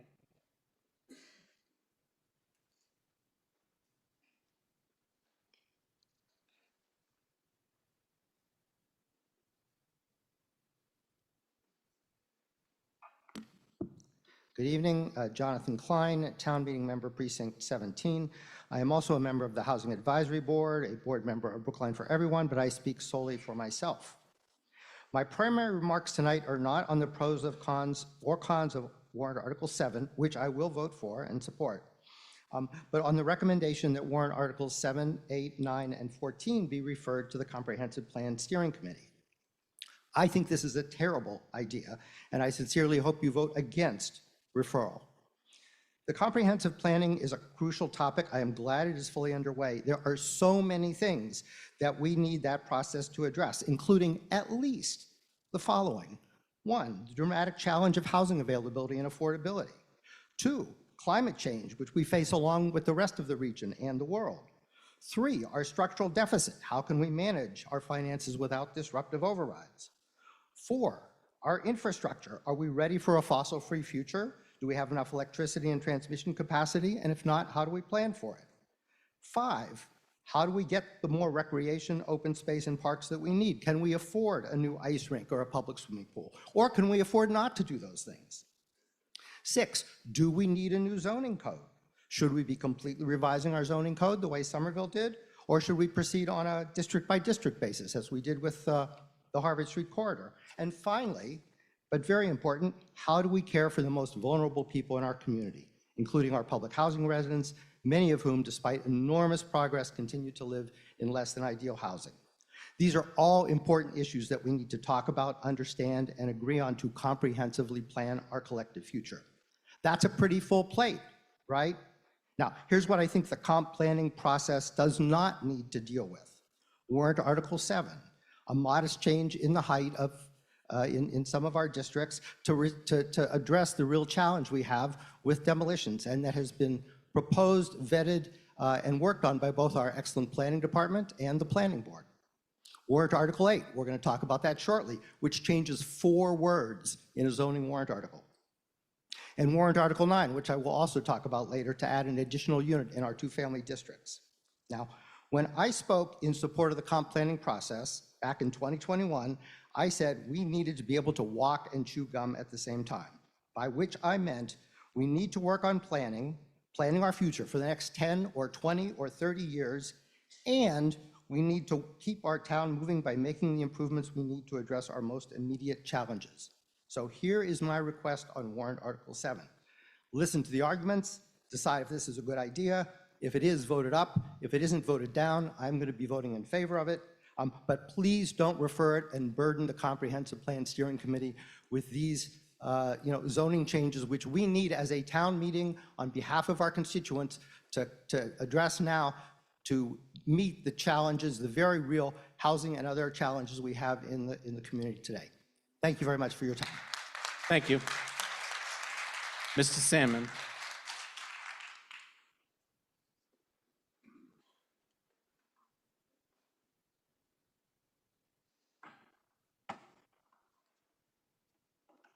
Thank you, Mr. Moderator. Mike Sandman, Select Board, speaking as Mr. Green did for myself.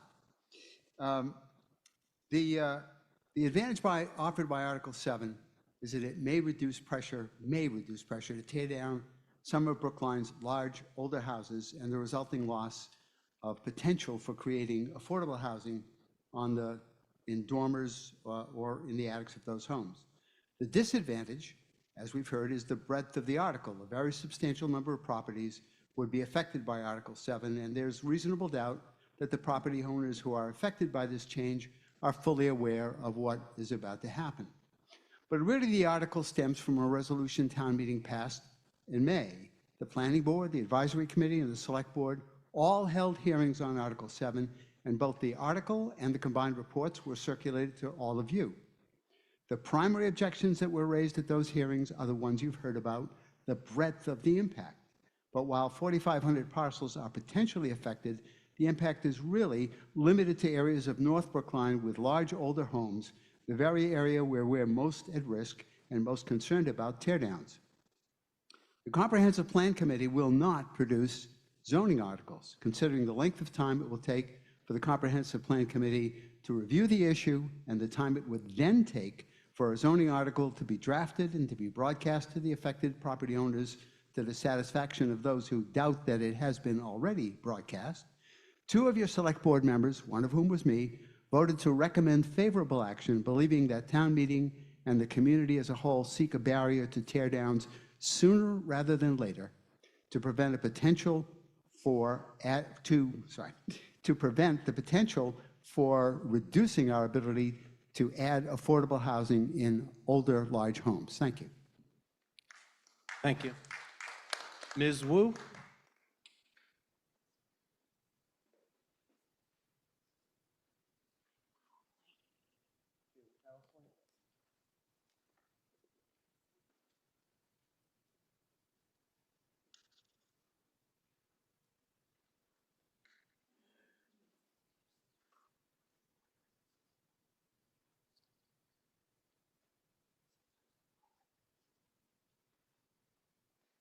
Don't worry, it's only 2 slides. I've got 2 arguments and it's 2 slides. Okay, I think we're good. Thank you. Chi-Chi Wu, Town Meeting Member, Precinct 7, urging you to oppose referral and oppose warrant Article 7. This is a house my family bought. It's on Beale Street. It's in the TNH5 district. You're going to hear a little bit more about it in the next warrant article. But the things you should know is it was built in 1905 with a flat roof. When my family bought it, we wanted to add more square footage. So I hired an architect who said, "Why don't you add a 3rd floor?" And I said, "Can't do that." You know why? They just passed this bylaw limiting the height on these buildings to 2.5 stories. If I put a 3rd floor on this 1905 building, it has to be sloped. It would look like a Frankenstein. So that's number 1. This zoning doesn't work for everyone, and it's problematic. Next slide, please. But number 2, the more important article. Folks, we have a housing crisis on our hands. We have it nationally, we have it in Massachusetts, and we have it in Brookline. We are millions of units short nationally. We are hundreds of thousands of units short in Massachusetts, 150,000 in Greater Boston. And we just had an election a few weeks ago. And some of you, like me, are really not happy with what happened with that election. And you know why our side lost in that election? Inflation. You know what the #1 driver of inflation is? Housing costs. People are not happy. They can't afford the rent. They can't afford to become home buyers. Economic anxiety, inequality, all of these driven by housing costs. We need to build more housing, more housing, more housing, more housing. We do not need to downzone. And remember, we as in Massachusetts, the blue states are not growing fast enough. We're losing population. We're not as growing fast as Texas and Florida. And you know what? That's going to have an impact. We're going to lose a seat in Congress, and New York and Illinois and California. And you know what that affects? The Electoral College. It'll be even harder for a Democrat to be elected as president when we lose seats in the Electoral College. You know where they build lots and lots and lots of housing because they don't have all this crazy zoning? Florida, Texas, red states. Folks, we need to build housing. We need to get the price of housing down, and we need to do it here in Brookline. And you might say, why Brookline? Why poor little Brookline? It's like climate change, folks, okay? Every community, every household has to do their share. If we all don't do our share, then nothing happens. So I agree, no referral, but I disagree. I urge you to vote no on warrant Article 7. Thank you. Thank you. Ms. Zimmerman?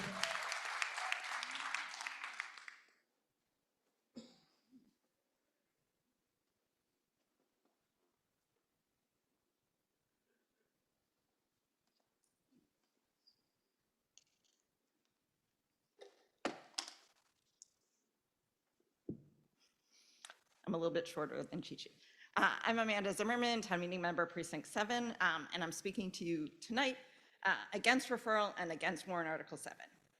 I wanted to start off by echoing what Jonathan Klein just said, in that most of us who voted for comprehensive planning in 2021 did so under the assumption that it was not going to halt all other work addressing our town's needs, that we could both update the current comprehensive plan and continue to act in accordance with our town's needs.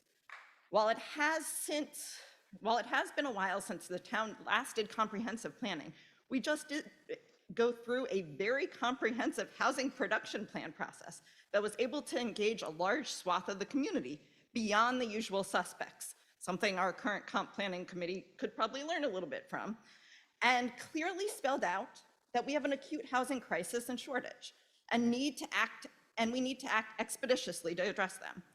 I ask that you not refer this or any of the zoning articles before you tonight to the Comprehensive Planning Committee, to encourage them to more closely emulate the successful public engagement from the HPP process. This was actually not meant to be a knock, just to encourage them to do more than what has been happening so far, and to vote your conscience tonight on this warrant article. On to warrant Article 7. Warrant Article 7 is a very prescriptive solution to a non-existent problem. And it is, as Chi-Chi said, a downzoning.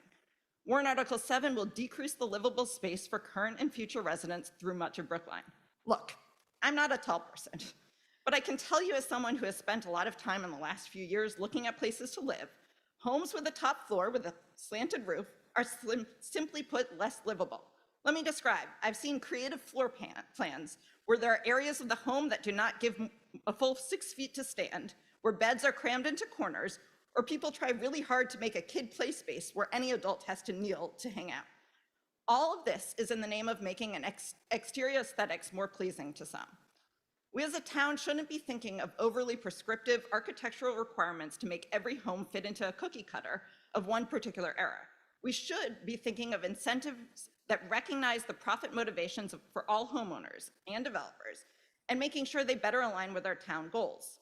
For example, do we really think that a person who cannot tear down and rebuild a home will keep it exactly as it is? Or are they going to gut renovate it for maximum value? Warrant Article 7 will do nothing to bring down housing costs, as it does not address the reasons why teardowns and gut renovations happen. Town meeting, as well as many of our residents, have made it clear that combating climate change and our housing crises are important goals for Brookline that need to be addressed in the near term. Adaptive reuse, where one can downsize in place in an expanded in-law suite, or add on a rental ADU, or even add a neighborhood coffee shop to an existing building, are much more effective ways to both address our housing and commercial needs and encourage reuse. Look, Brookline isn't a homeowners association, and we shouldn't be forcing our aesthetic preferences on the town at large, especially not at the expense of other important and urgent goals. I urge you to vote not to refer warrant Article 7 and vote your conscience, and hopefully with me, against this main motion. Thank you. Ms. Vogt?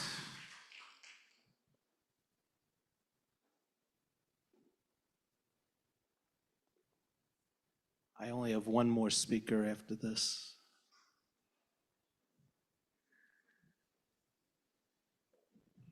I have slides. I am a tall person, so you can guess what I'm going to say. Ready? Oh, no. Oh, no. Okay. Okay. My name is Marissa Vogt. I'm a town meeting member from Precinct 6, and as you can tell, life as a tall person is hard enough sometimes. So I'm asking you to vote no on referral and no on the main motion. The motivation for warrant Article 7 is ostensibly to reduce teardowns, but warrant Article 7 does not actually prevent or does not actually stop teardowns. What it actually does is apply overly restrictive design standards that hurt our ability to address our housing affordability crisis. If you look behind me, there are two really beautiful buildings that are both in my precinct. They've both been deemed architecturally significant by the Preservation Commission. And these are the types of buildings that when people talk about neighborhood character, they're usually talking about this kind of building. These beautiful 3-story mansard Victorians will become illegal if we set a 2.5-story height limit, which highlights the absurdity of using a roundabout approach to deter teardowns. If you want more buildings like these beautiful ones behind me, vote no on Article 7. We are in a housing affordability crisis. We need to pass warrant Article 9 to allow a 3rd unit in our currently 2-family zones, but that only takes us a tiny step forward towards solving this crisis. And if we pass warrant Article 7, we're tying our hands and we're taking a step backwards. So please join me in voting no on referral and no on the main motion. Thank you. Thank you. Mr. Birnbaum? You said you had one more speaker? Yeah, well, why don't I do the speaker and then we'll go to the mic. Ms. Benka, does she wish to speak? Okay.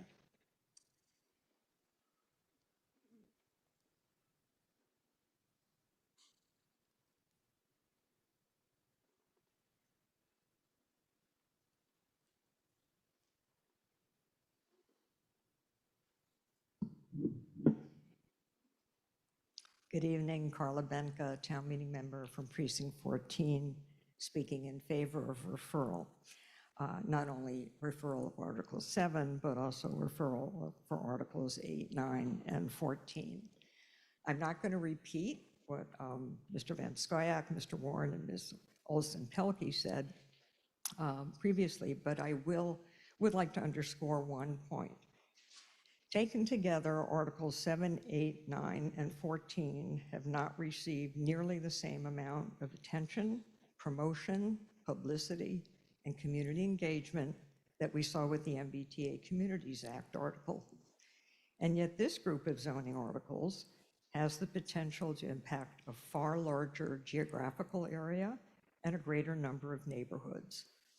How many Brookline residents know about these proposed zoning changes, which could very well directly affect them, perhaps some positively, but perhaps some negatively?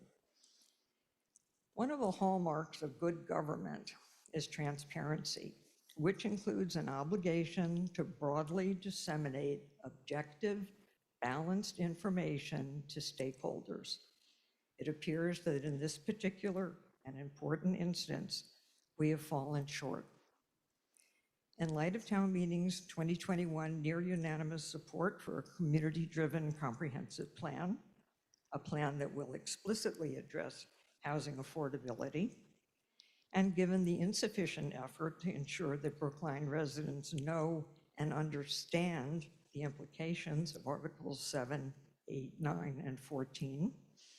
These articles should not be voted at this town meeting, so please join me in supporting referral. Thank you. Thank you. Mr. Birnbaum. Yes, hello, Lee Birnbaum, town meeting member, precinct 9, who lives in a 3-story building with a flat roof and who voted for the comprehensive plan under the understanding that we would be able to walk and chew gum. I have a question here. In January 2023, we held a very special town meeting to pass a new stretch building code. How many parcels were affected by this change that had over 200 votes in favor, including from both of the co-chairs of the committee asking us to refer to them right now? How many of their referral writers, neighbors, were familiar with that stretch code before town meeting began? I'll answer the question. It affected everybody. And the second part? I don't know. We'll take it as rhetorical. I would love to know the answer if it was available. Okay, I guess I would encourage you to submit questions like that in advance. Maybe we can get you an answer. Okay. Mr. Fisher. Andrew Fisher, town meeting member from Precinct 13, and someone who's been in favor of the comprehensive plan, but also is concerned about the urgency that we act to stop the conversion of affordable housing increasingly rapidly into luxury housing that's changing the nature of Brookline, changing the ability of people of our generation to age in place and of our children's generation, my children's generation, to afford to live in Brookline. And it's in that context that I ask this question about those who, it's someone who is favoring referral to answer. We see this onslaught of development of luxury condos replacing affordable homes unchecked. And this prevents what I've been suggesting. And I'm concerned that we don't have time. A comprehensive plan, which I support, is going to take years, 2 years just to write the plan, and then we're going to debate it, we're going to amend it, we've got to vote it. I think the question of notice, each of these amendments, each of these warrant articles has been published, has gone through the process. We're debating them now. I think it's a little bit disingenuous to say people haven't had notice. And I'm wondering, my question is, can we afford to take the time to wait for the comprehensive plan to deal with the crisis that faces us? Thank you. I'd like someone who's I don't know. arguing for a referral to answer that. Okay. Mr. Warren. Andrew, thank you for your question and your comments. First, as laid out in my presentation, the plan will be done by this time next year. I don't know if everybody had a chance to read Kara Bruton, the Director of Planning and Community Development's email to Liz today in response to a question about timing for zoning. As I mentioned in my comments, we're not stopping zoning changes. And in fact, we have zoning changes that are before us tonight, especially with the ADU that's required by law to be passed. I'm personally recommending that. But the question about does Article 7 help with affordability? Our own planning department made 2 points about that. One, there's no guarantee that we can have small units. There's nothing in Article 7 that talks about small units. I don't know if that's right or wrong, but this is their opinion. And two, it was their opinion that we'd see increased tear downs. Both of those things end up creating more expensive housing, which you and I are completely aligned. I don't believe that we should have, get rid of older stock housing that has renters in it and have it converted to expensive luxury condos, which is what's going on. So that's why I just strongly suggest that we refer it so that the community can get behind what their priorities are in this area. And there's no guarantee that Article 7 would actually do what it's set out to accomplish. Thank you. Thank you. Ma'am. Hi, I'm Bitsy Perlman, town meeting member for Precinct 6. I'm also an economist who studies innovation and urban form. And one of my co-authors asked me today, how do you represent your constituents? And I had to think for a little while, and then I was like, I'm something that's very unusual in town meeting. I'm a renter. And so what I want to do when I represent my constituents is bring this group of people who really have no idea how the town is run, who I suspect don't really know what the Comprehensive Planning Committee is doing, and probably don't know what town meeting is, and get their point of view onto the floor. And what I can say is, from the point of view of a renter, what we desperately need is more housing.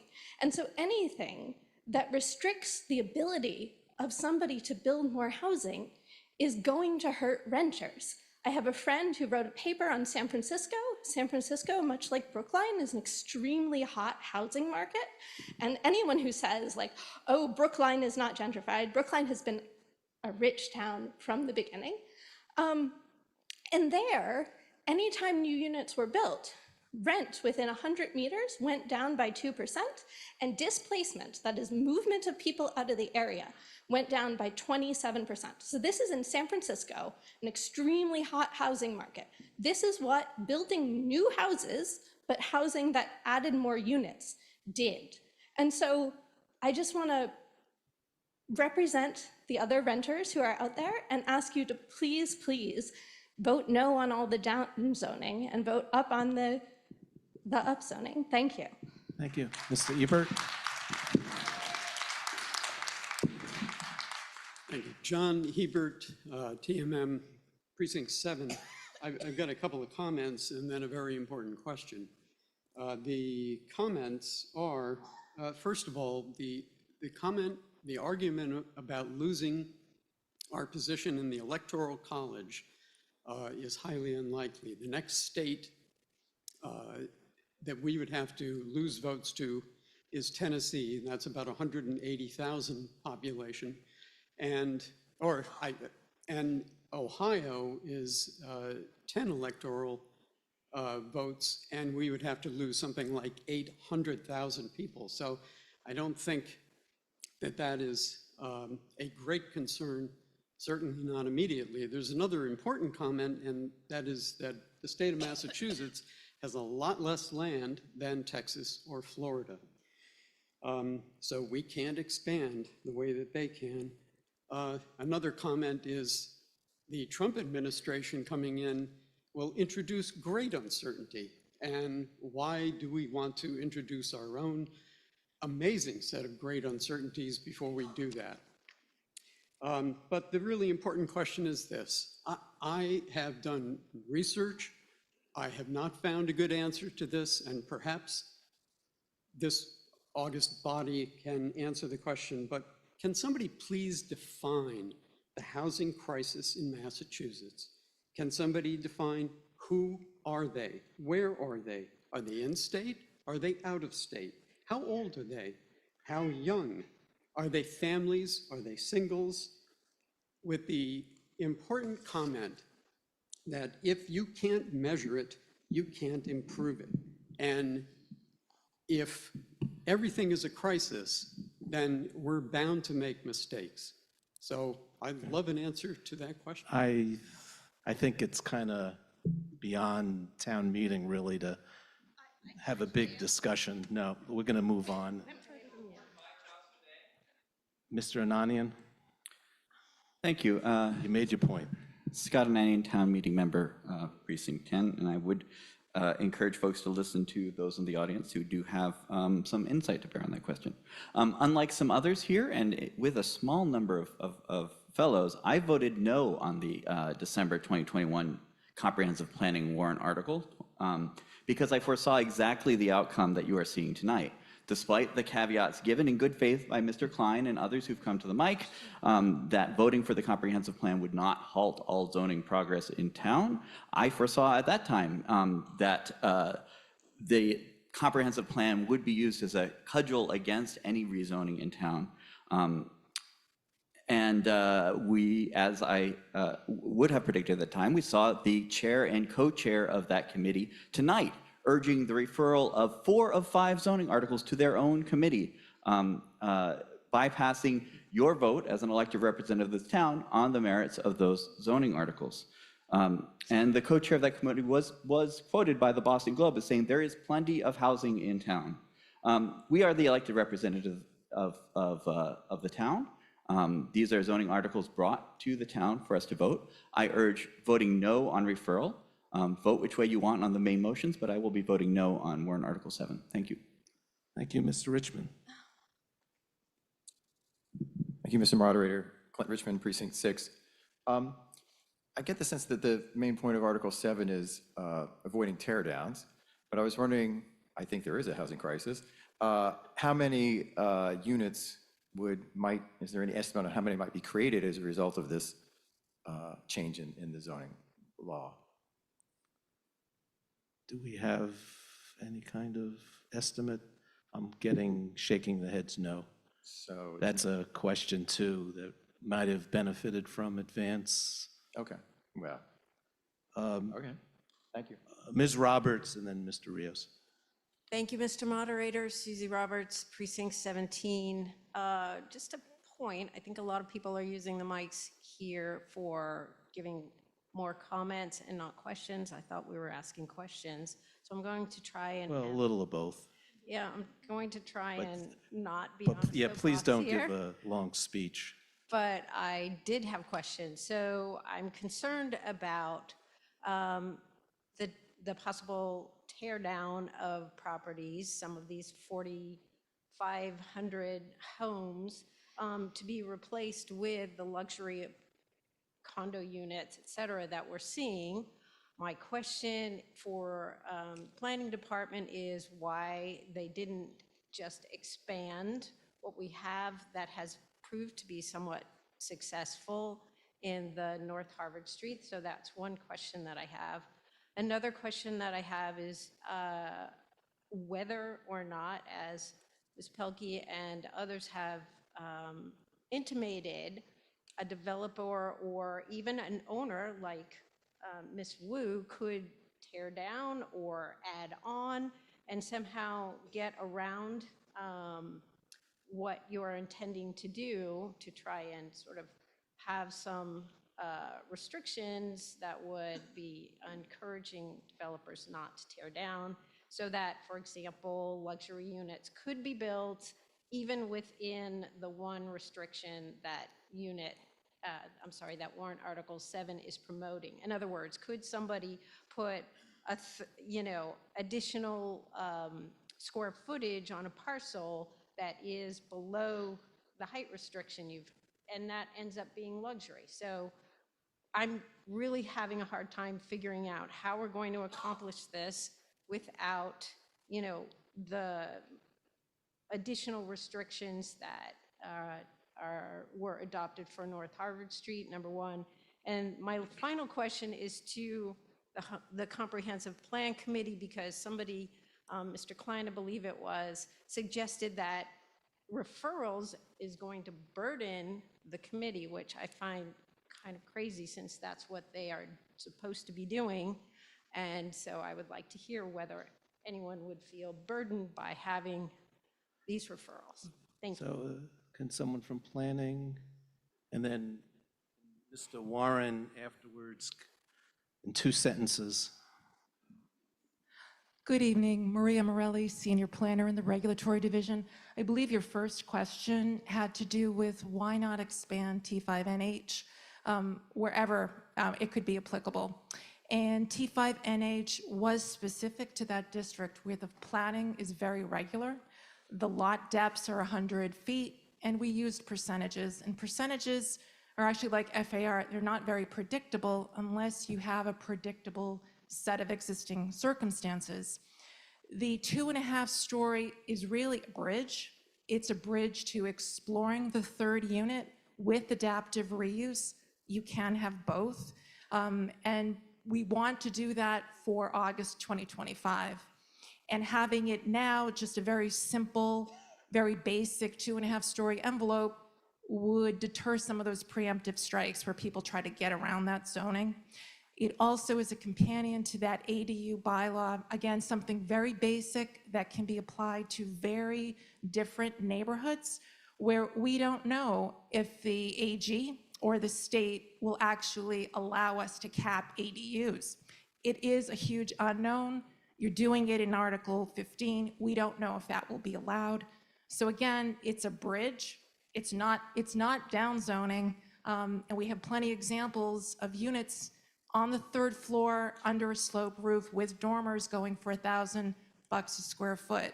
So we do feel it is worth considering, especially as a bridge until we can explore that third unit in the Toxteth Perry study. Thank you. Mr. Warren, 2 sentences? You want to limit how many words are in those sentences? To answer your question, the comprehensive plan was actually set up and agreed to have a community-driven plan for the future. And so we would not be burdened by having the input of the subject matter of the articles that have been referred to it. Thank you. Thank you. I'll take one more, and I have the question has been called, but I'll take one more and then right after that. Appreciate it. Gary Schiffman, Town Meeting Member, Precinct 9. And I have prepared remarks, but I will not give them. I will instead ask 2 questions. First, the question from Ms. Morelli about this is not downzoning. And I need to tell you that I am 61 years old, about to be 62, and about to buy a house for the very first time in my life. Thank you so much. My understanding of Warrant Article 7 is that it restricts my ability to design the roof I want on my house. I'm being told by the town if that passes, no, you may not do that. So could you explain to me, am I wrong about that? And if not, why is that not downzoning? So first of all, congratulations Thank on you your so much. first home. And secondly, we looked specifically at districts where there was a prevailing 2.5-story pattern. And that's the easiest way and the quickest way to encourage adaptive reuse is to mirror that pattern. But it, Okay, okay. thank you. And the second question, if I may, was I read about the tree article, and I understand that a taking is a thing at law, and if you take someone's property right for public purpose, you need to compensate them, and stipulation. Would this be a case where compensation would be due to people who would lose the right to design the roof they like in their own property? That's a more legal question. Yes. Mr. Callanan, do you want to tackle that? There's been a lot of downzoning and not a lot of taking law with downzoning, I don't think. Good evening, Maybe Joe. there is. Sorry. You're the lawyer, I'm not. Joe Callanan, Town Council. So in the supplemental authority on that warrant article, there is a little treatise on zoning. What you're referring to is kind of a regulatory taking type of claim, what we call a Penn Central claim. And if you try to limit all the use of a piece of property, then you run into that. But if you restrict some of the use of a property, then you don't run into taking claims. Okay, thank you. Question has been called. I'm going to ask for a vote to call the question. We have 2 folks at the microphones, as you can see. I don't have any other speakers signed up. So a yes vote will call the question. You see what you get. Ready to call? Yes vote calls the question, no vote, we continue.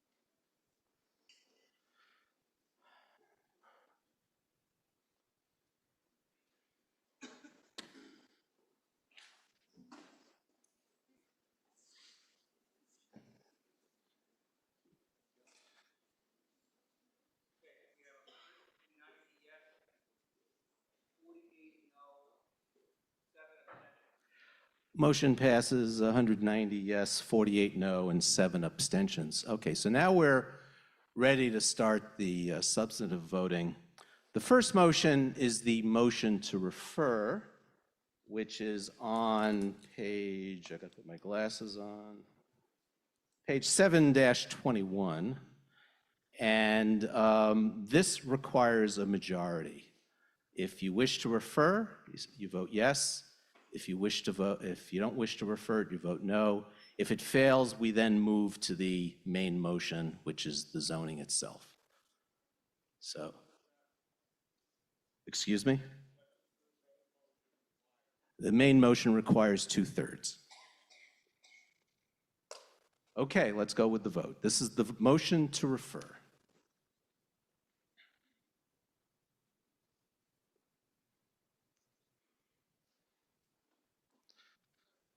If the referral motion passes, we're done with this one. If it doesn't pass, we move on to the next vote.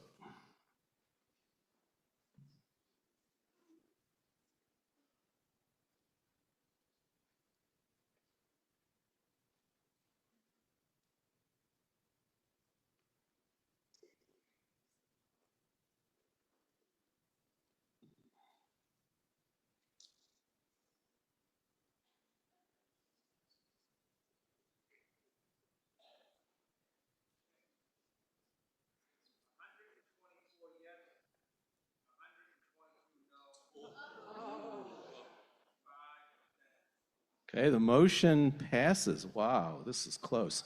124 yes, 122 no, and 5 abstentions. So we're done. Article 8.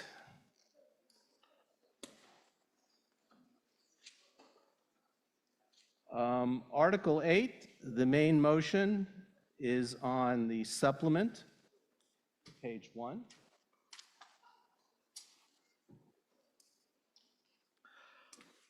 It's moved by Ms. Wu and seconded by Mr. Klein. And there too is a motion to refer on page 8-8. It's moved by Mr. Penzel and seconded by Mr. Green. And this one changes a couple of words in a zoning section relating to the conversion of dwelling units from single family to 2. And you're going to hear more about it from the petitioner, who is first up, and that's Ms. Wu. And Ms. Wu has 5. Yeah. All right, That's what's on the counter. awesome. So, Chi Wu, town meeting member, precinct 7, here about a 4-word zoning article. 4 words. Next slide, please. So before I begin, I should say I thought I had a conflict of interest with respect to this zoning article because I brought it for a personal reason to benefit me and my family. Turns out I actually may not have a conflict of interest. It's been a long, strange journey, and I'll try to walk you through it, but bear with me. Next slide, please. So this is about my family's house at 40 Beale Street. I mentioned it earlier. It's back. My brother is going to be moving into this house, and we're trying to get a little more square footage. We couldn't add a 3rd story, so instead we're going to finish the basement for some more room. And we thought, wouldn't it be nice to make that basement unit a 2nd unit, legal unit, maybe to rent it out someday or maybe to sell it someday. And this is a 2-family district, and we're not changing anything about the envelope. So I thought, no big deal, right? Next slide, please. Nope, can't do it. Found out we can't do it. Why? Because section 505 of the zoning code is what governs conversions of a single family to a 2-family in 2-family or greater zones, or a 2-family to 3-family or an addition to the unit.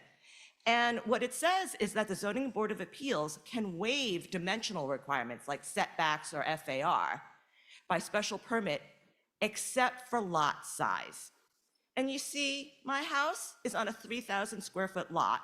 The minimum lot size for 1 family is 4,000 square feet. Minimum lot size for a 2-family is 5,000 square feet. So it's too small for a 2-family, even though I wouldn't change the envelope at all. And even though it would be a special permit going through the Zoning Board of Appeals. So I brought a warrant article. I'm a town meeting member, right? To strike those 4 words, except minimum lot size. Next slide, please. And I brought it as a warrant article with hoping for the benefit of it being a small measure to allow a few more housing units by conversion, because the Zoning Board of Appeals has said that this only applies when it's a conversion of an existing structure. So it actually prevents tear downs. And it helps homeowners maybe create a new unit if they need funds for taxes or other things by renting or selling it. And as for referring to the Comprehensive Planning Committee, well, you heard Jonathan Klein.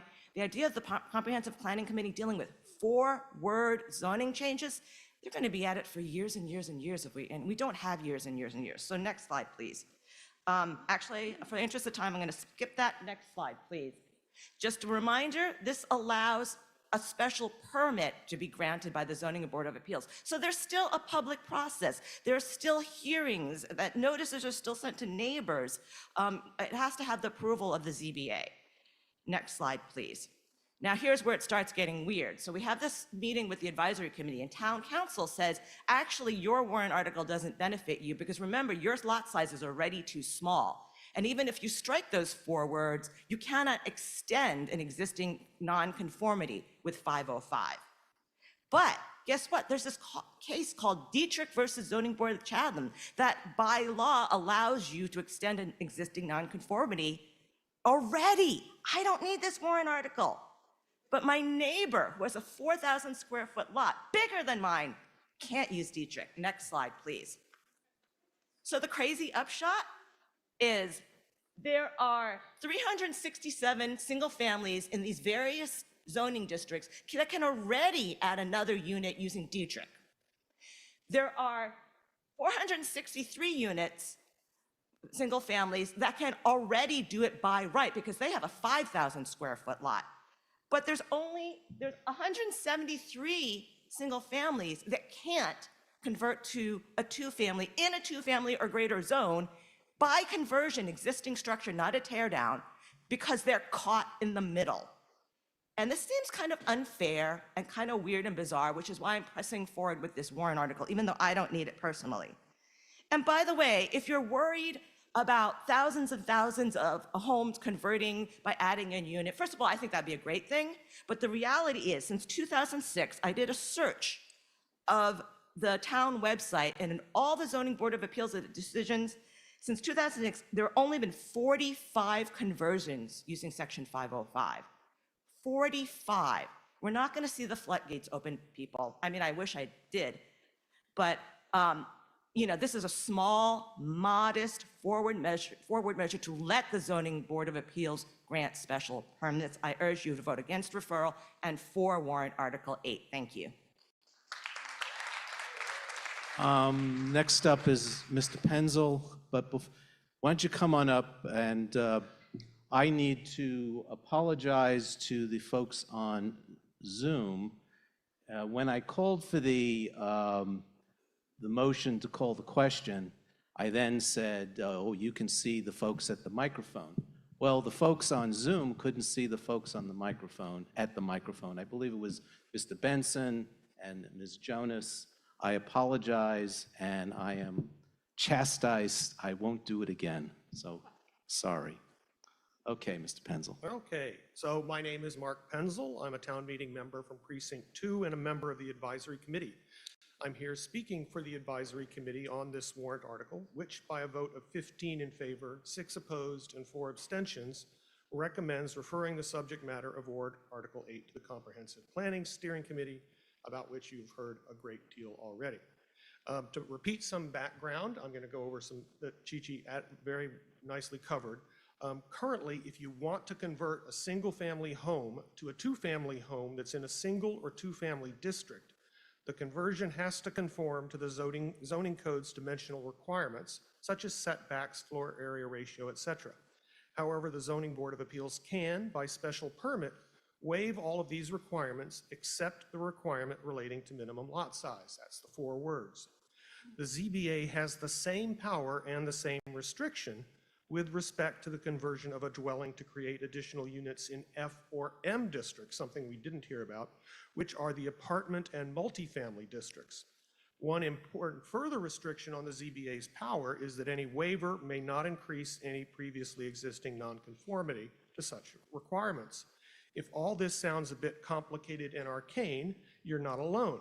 It was not until halfway through our subcommittee meeting on this article that we concluded that it would not provide the individual relief that petitioner thought it would. This is because if the minimum lot size for petitioner's property were to be waived as requested, it would have increased the lot siz's previously existing nonconformity. Her lot size, as you've heard, is less than 4,000 square feet, which is the lot size minimum, making it ineligible for relief.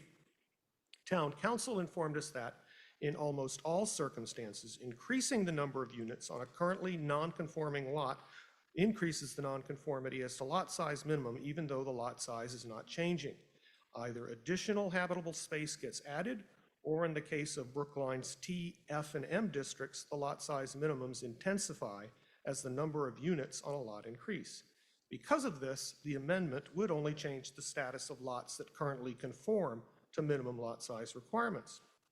This revelation also led to the conclusion that the number of parcels that could benefit from the amendment is significantly reduced. For example, with respect to the 485 single-family homes in the 2 and multifamily districts whose lot sizes are equal or less than the minimum for a 2-family, just 30% are currently conforming as to lot size. A breakdown of multi-unit dwellings that are conforming and non-conforming in F and M districts was not completed. Therefore, the impact of the article in these districts is currently unknown. Town council noted that petitioner was correct to claim that for certain zones, there is a band of about 1,000 square feet of lot size that does not have a realistic opportunity for relief without the article. The size of this band differs in other zones because many of the town zones scale up the lot size minimum as the number of units increases, and in other zones, one would not necessarily be going from a single to a 2-family, as in petitioner's situation, one could be going to a higher number of units instead. So the band will shift, but it is correct that in almost every circumstance, there will be a subset of lots that falls between smaller and larger lots that will be ineligible for relief by special permit. Some committee members felt that the existence of this ineligible band highlights an inequity in the system, but reasons for supporting referral to the Comprehensive Plan Steering Committee included the following.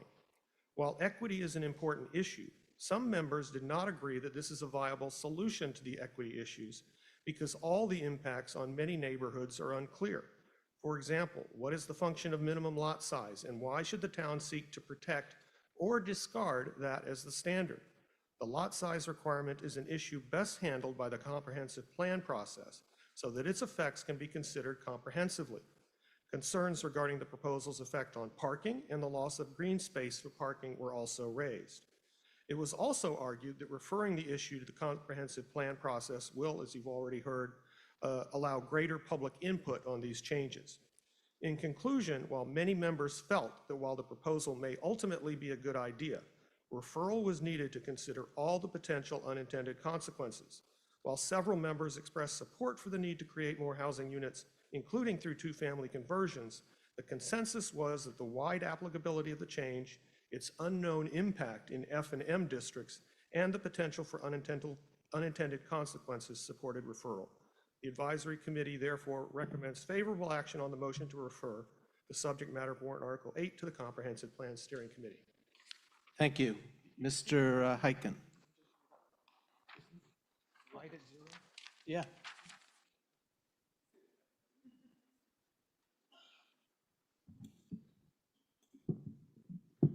Thank you, Mr. Moderator. Once again, Steve Hyken for the Planning Board. In our hearing with petitioner Ms. Wu, we did learn that although her proposal was intended to benefit primarily herself, it would not, and yet it turned out to be a useful tool to allow a modest number of other dwellings on small lots to be able to add a second unit, to convert a single family to a 2. It also applies, as you've heard, to single-family dwellings in both the M multifamily and F 3-family districts.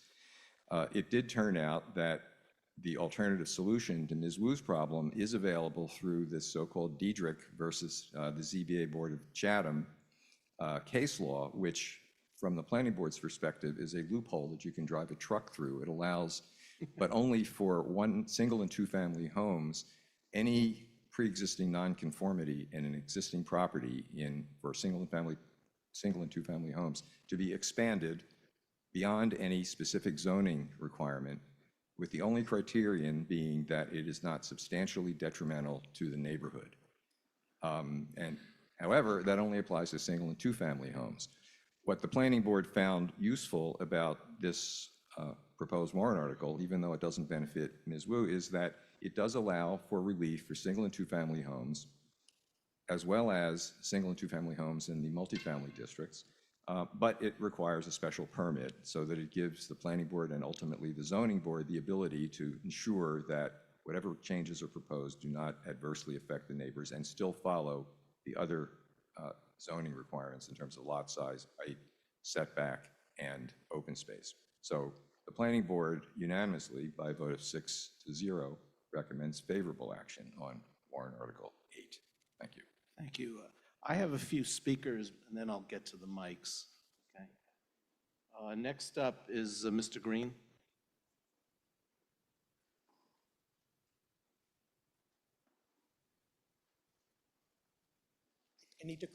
I'd like to correct something about a statement that was made, but I don't know how to do that.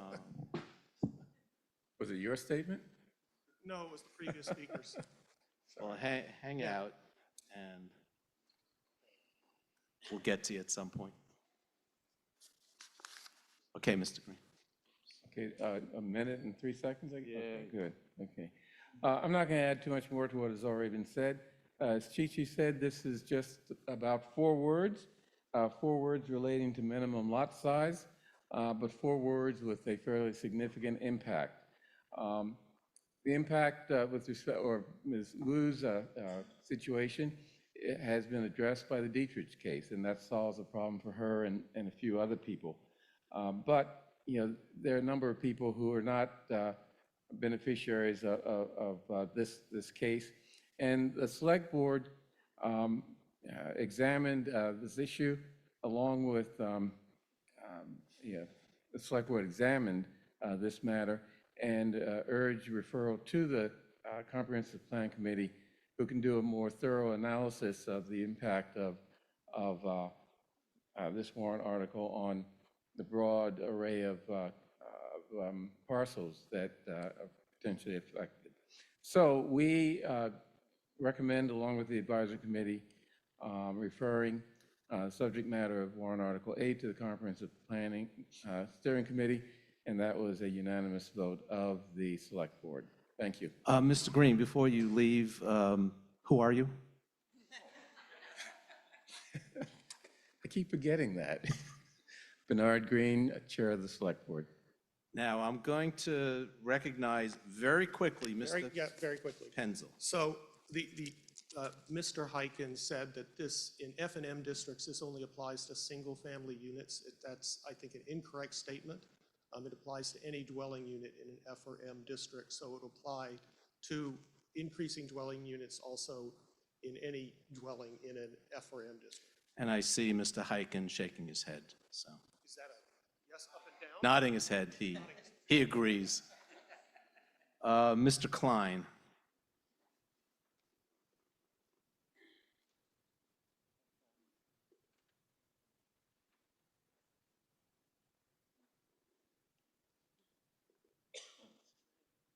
Thank you, Mr. Moderator. Good evening again. You probably know what I'm going to say, but I'm going to say it anyhow. I'll just try and say it briefly. I'm Jonathan Klein, town meeting member in Precinct 17. I'm also a member of the Housing Advisory Board, a board member of Brookline for Everyone, which endorsed favorable action on warrant Article 8, but I speak solely for myself in favor of warrant Article 8 and against referral to the Comp Plan Steering Committee. That probably won't surprise you. I spoke extensively earlier on why I thought referral was a bad idea. This, of all the warrant articles, I think is the most obvious case. Really? 4 little words? Do you really want the Comprehensive Plan Steering Committee looking through our zoning code at every 4 little words that could be changed or not? I don't, okay? I'd rather they focused on bigger picture questions. Now, as you've heard from Chi-Chi, all this does is remove those words to make it possible to add another home on parcels that are below the minimum lot size. But, and this is really important, it can only be done with a special permit. And that requires not one, but 2 public hearings, one before the planning board, and then one before the zoning board of appeals, and then the decision of the ZBA to issue a special permit. There is plenty of protection against the so-called unintended consequences. And I, for one, trust the professionals on our planning board and our ZBA to look at those cases and decide them fairly and reasonably. So I support this for 2 reasons. First, as I pointed out before, and others more eloquently than me, we have a housing crisis, we have a climate crisis, and we need more places for people to live, especially smaller, less expensive, and less carbon intensive homes that could be created in existing buildings. Warrant Article 8 provides an opportunity to create more homes that we desperately need, and I think complements Warrant Article 9 that you'll hear me talk about later, and also Warrant Article 15. My second reason is that it helps our existing homeowners, allowing in some cases where it is prohibited now, the opportunity to add a home to their property. This could be a home for adult kids, for parents, for a caregiver. It allows our residents to age in place. It is a benefit all around. So I urge you to vote no on referral, yes on the main motion. Thank you for your time and attention. Thank you. Ms. Pelkey, come on up. And after Ms. Pelkey, I'll go to the mics, and then we'll come back if the question isn't called.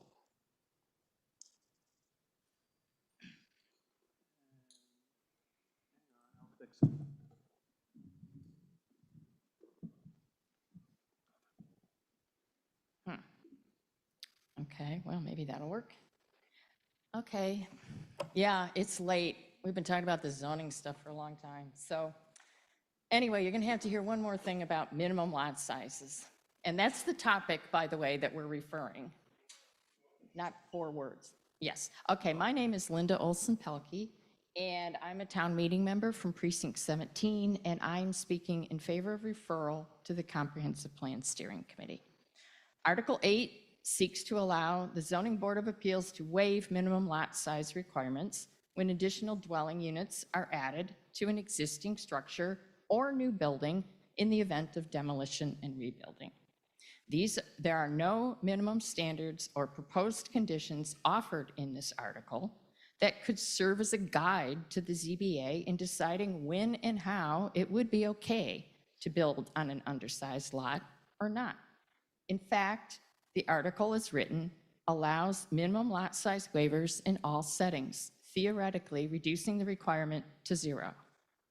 Minimum lot sizes are a key metric in most zoning bylaws. By setting a minimum lot size, a municipality can allow development when there is adequate space to accommodate the proposed building, the required setbacks, any accessory structures, the required open space. It matters how much space is available. In many cases, adding an additional unit to an existing or new building will increase the amount of space on the lot taken up by the building itself, which may have been expanded to accommodate the additional unit. Plus, there are likely to be added parking, trash storage, and other accessory structures like garages and garden sheds needed when additional units are added to a lot. These increasing spatial demands are why a current zoning bylaw requires a larger lot when the number of units increases. Despite the fact that the petitioner was seeking zoning relief for one single-family house, the potential consequences of this proposed zoning change are unknown and wide-ranging. There are 4,159 parcels that would be rezoned under this article, impacting a wide range of zoning districts, including convertible single-family, 2-family, 3-family, and multifamily zoning districts, all with no analysis of the impacts or public engagement. But clearly, there could be increasing overcrowding and reduction of open space and tree canopy on lots throughout North Brookline as a result of this proposed change. We need to carefully consider what other requirements, such as maximum building depth or width or lot coverage limits, should be added to any zoning where we might allow building on small lots. The minimum lot size role in our zoning is an important question. That's why we feel it deserves being referred to the Planning Committee. In addition, because this change touches many varied zoning districts and neighborhoods, separate analyses and potential zoning parameters need to be determined for each of these different neighborhood settings. For these reasons, I'm asking town meeting to vote to refer Article 8 to the Comprehensive Plan Steering Committee. Thank you.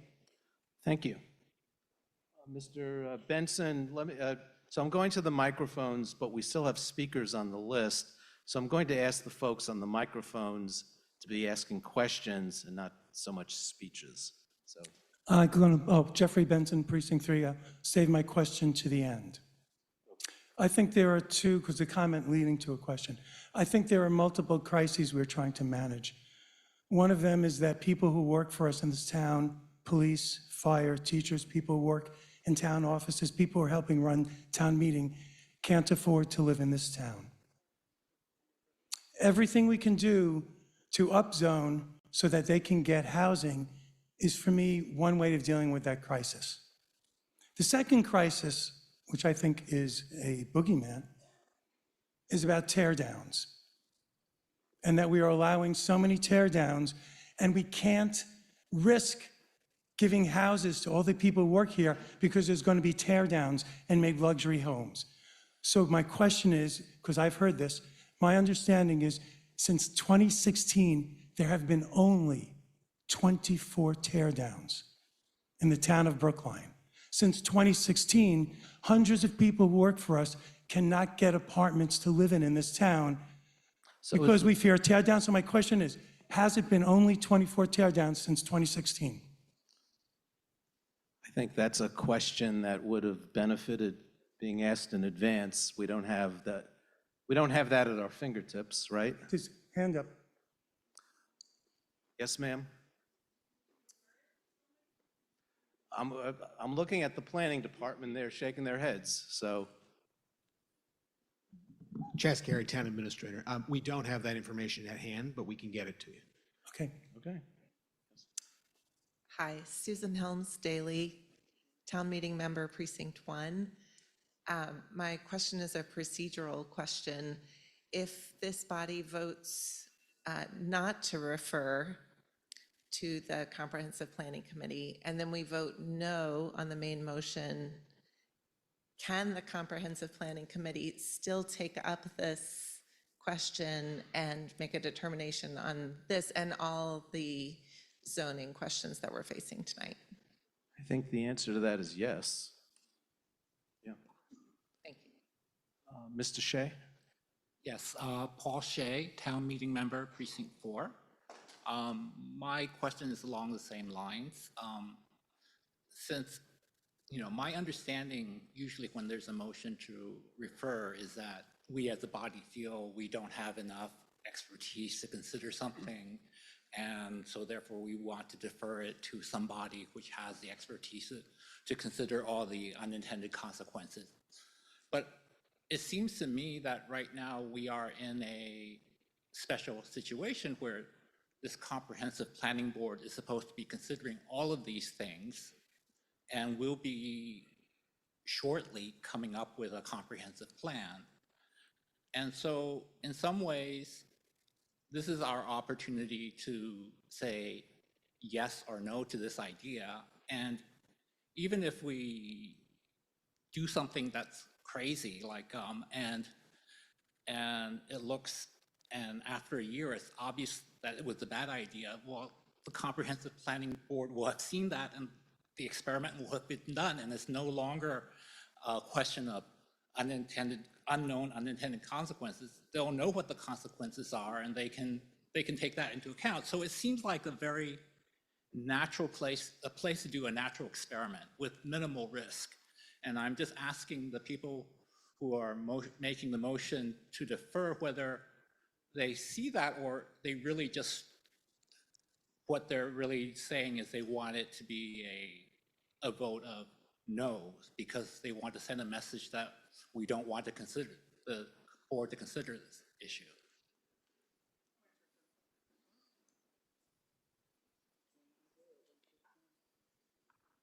A lot of wires over there. Thank you for your question. So the answer is If you. Who are you, Oh, Mr. thank you. Warren? Thank you, Moderator Waschinsky. Paul Warren, member of the Select Board, Chair of the Comprehensive Plan Steering Committee. The answer to your question is if you vote no, often when you bring something back similar, it's referenced that it was declined by town meeting, and that can prevent it from coming back. By referring it, we're saying refer the subject matter to the Comprehensive Plan Steering Committee. And I want to be clear about why that is. Why are we asking to do that? It's not about 4 letters in the zoning code. We're not going to be searching the zoning code for 4 letters or 4 words. But it is about the community's vision and input as to where they'd like to see more density, how they'd like to see that density developed over time. Do they want it in 3 stories, 4 stories, or 10 stories? The only way to find that out is to ask the community, and that's what the Comprehensive Plan Steering Committee is about. Thank you. I'm going to call on Mr. Vitolo, and I have a number of folks moving to call the question. So I'm going to, after Mr. Vitolo, I'm going to take that motion. So Mr. Vitolo. State Representative Tommy Vitolo, town meeting member at large, and full disclosure, I own and live in a home in a T6 zone that is dramatically less than 6,000 square feet. I suspect this warrant article applies to my parcel.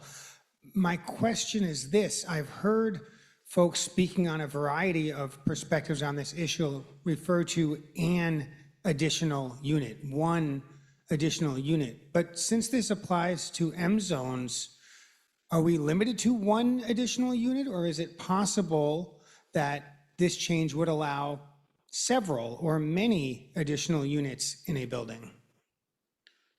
Ms. Morelli. So in regard to You are? Maria Morelli, Senior Planner of the Regulatory Division, thank you for your question. In the multifamily districts, it would be additional units that are allowed in that district. So it wouldn't be one additional unit. It could be one, but it could be more than one. It could be, yes. Thank you. Can I answer this as well? Since I am the petitioner on this, in the M1.5 and M2 district, there is no minimum lot size, I believe, after a 2-family. So that if you have a 3, 4, 5, there's no minimum lot size. So it actually not only does not apply, but was a judgment in the zoning code that minimum lot size wasn't even needed. In the M1, there is a minimum lot size. In the other M districts, there is no minimum lot size other than 1 and 2 family. Okay. I said I would call the question, and the folks we have on the list for the warrant article is Ms. Seidman, Sarah Kitterman, and Brian Ladd. At the mics, we have Mr. Van Scoyac and Mr. Retrejo. And with that, let's do a vote. A yes is calling the question, and a no will continue.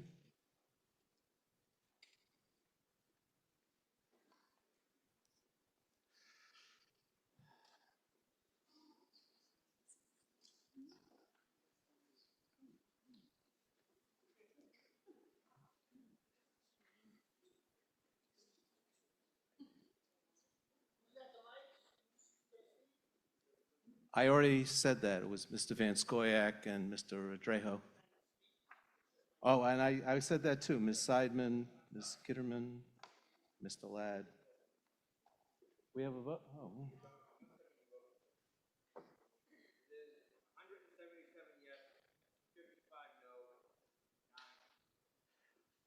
The motion passes 177 yes, 55 no, and 9 abstentions.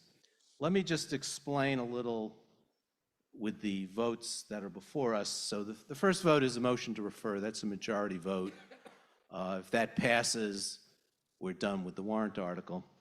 If it doesn't pass, we move on to the main motion, which is an up or down vote on the zoning change. Now, that vote is going to require a majority. Most zoning votes require 2/3, and this is due to recent change in state legislation. Certain zoning changes will only require a majority vote. And one of the changes that come under that umbrella for a majority is modifying regulations regarding the bulk height of structures, yard sizes, setbacks, open space, a few other items, to allow for additional housing units. I think it's pretty straightforward that this falls under that umbrella. So both of these motions are majority votes. So the first motion is a motion to refer, and that's the motion that's going to drop first. A yes vote refers it, no vote, we move on to the voting on the main motion. Okay? All clear? Let's do it.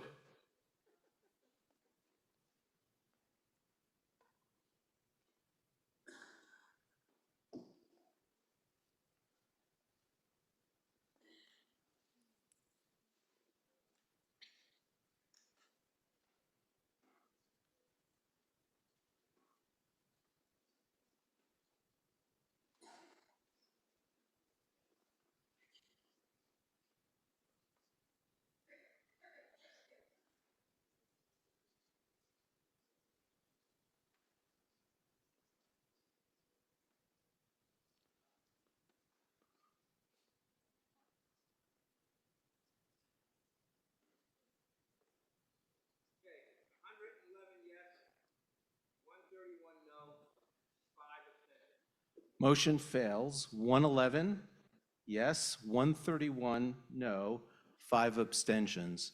So now we go to vote the main motion. So this is the motion on the page 1 of the supplement. And a yes vote will change the zoning. A no vote will not. And it's a majority. And I think that this might be our first housing choice majority vote.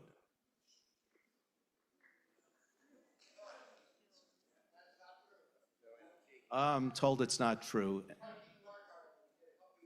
Oh, we did one a couple of years ago. I'm being corrected. Okay.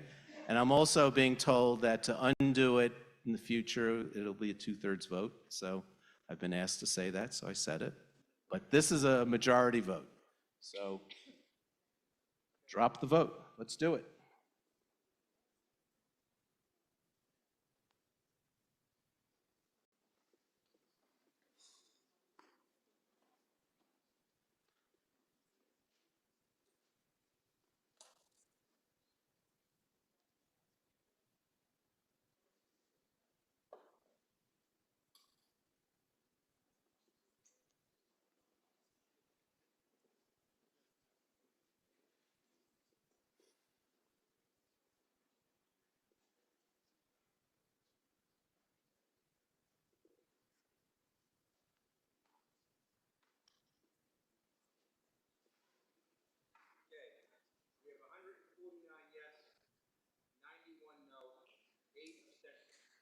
Motion passes. 149 yes, 91 no, and 8 abstentions. 149 yes, 91 no, 8 abstentions. So it's now 10 after, or 12 after 10, and we have a conundrum. And I'm hearing, no, we don't have a conundrum. So Article 9 is before us, and probably Article 9 is the one I have the most signups. And my estimation, given the way things have been going, this is an hour to an hour and a half. So if we continue, we're here till midnight, and I suggest, yeah, we don't want to be here till midnight. So, Mr. Vitolo. Mr. Moderator, Tommy Vitolo, Town Meeting Member at Large. I wonder if we might skip to Article 10, which a 2/3 vote, if my recollection is correct, would allow us to do. My guess is the folks on Article 10 are prepared to go tonight, and perhaps that is a shorter item to take up and allow us to really get done this week and not stretch out to the other side of Thanksgiving. So let me just say, Article 10 is not controversial. I have 3 speakers, the Select Board, Advisory Committee, and Planning Board. Those are the only speakers. Do we need a where's Sandy? I'll make that motion. Okay. Okay, so yeah, I guess we need a vote. So let's vote to, do we move Article 10 up? Yes. Why don't we do this? Let's do a hand vote and I'm told by town clerk can't do that. Okay, we drop the vote. Okay.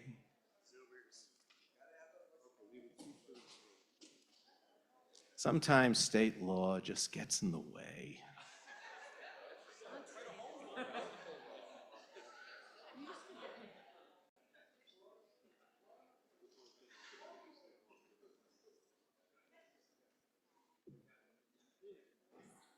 So the motion is moved by Mr. Vitolo and seconded by Mr. Ananian. And the motion is to move Article 10 and do it next. Drop the vote.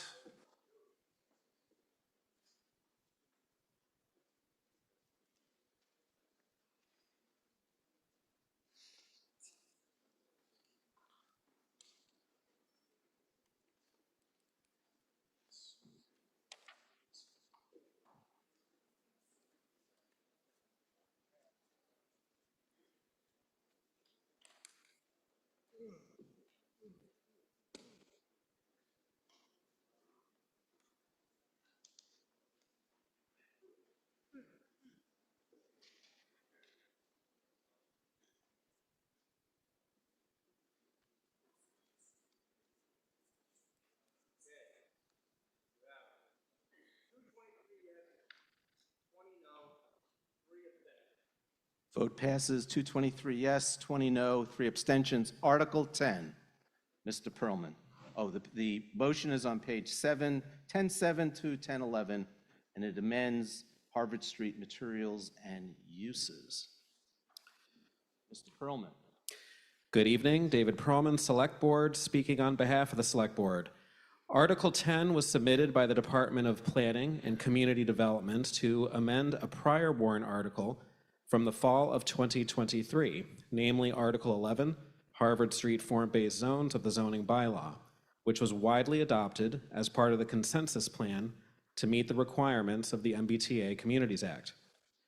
One amendment removes a requirement that ground floor commercial spaces have an 18-inch metal kick plate, which was seen as overly burdensome because it often necessitates a custom work order. A second amendment expands the list of allowable materials to include hardwood, engineered wood, natural or manufactured stone, pre-finished aluminum, terracotta, metal panels, and synthetic stucco. Brackets would also be removed as a requirement for balconies, as they are superfluous from a structural support perspective. Another amendment would modify allowable uses in the use table of the form-based code to permit childcare and daycare facilities, as well as educational services in all Harvard Street commercial districts. Personal services, defined as those pertaining to personal grooming and well-being, would also be allowed across the Harvard Street commercial corridor.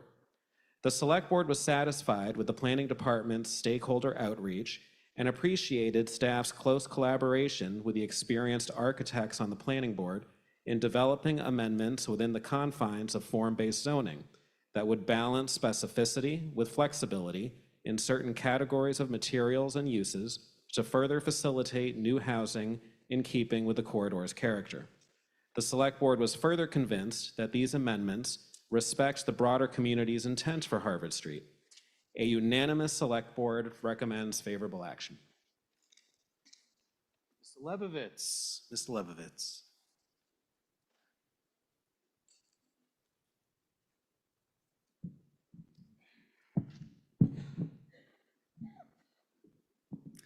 Thank you, Mr. Moderator. Alec Lebovitz, Town Meeting Member, Precinct 8, and member of the Advisory Committee. speaking on behalf of the advisory committee this evening. And I'll try and abbreviate my remarks as much as possible, given Mr. Perlman's excellent overview of the provisions of Warrant Article 10. The Planning and Community Development Department submitted Warrant Article 10 to update the Harvard Street Form-Based Code by expanding the available materials for use in the district, removing certain antiquated standards, and bringing the code into compliance with a 2024 ruling by the Attorney General requiring childcare and educational Dover uses be allowed without discretionary permitting. This article was developed through a cooperative process between the Planning Department and Planning Board advisors and architects Andrea Brew and Matt Hyatt, who led a review of the existing materials list and proposed updates to advance the town's goals for maintenance, performance, cost effectiveness, and energy efficiency in the Harvard Street corridor. At a public hearing of the full advisory committee, it was recommended that future revisions to the code use language that more clearly indicates when materials ought to be prohibited outright, as opposed to just discouraged. Members of the committee also inquired as to why this updating of available exterior materials was not considered during the 2023 development of the Harvard Street Form-Based Code.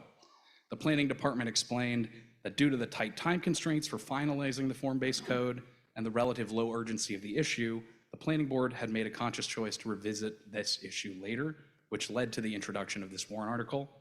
And by a vote of 22-0 with 1 abstention, the Advisory Committee recommends favorable action on Warrant Article 10. Thank you.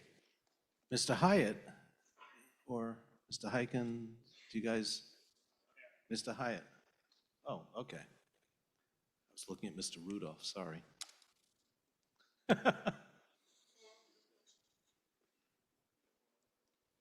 Thank you, Mr. Moderator. Matt Hyatt, Town Meeting Member, Precinct 4, also member of Planning Board, and worked on this warrant article with Maria Morelli and Andrea.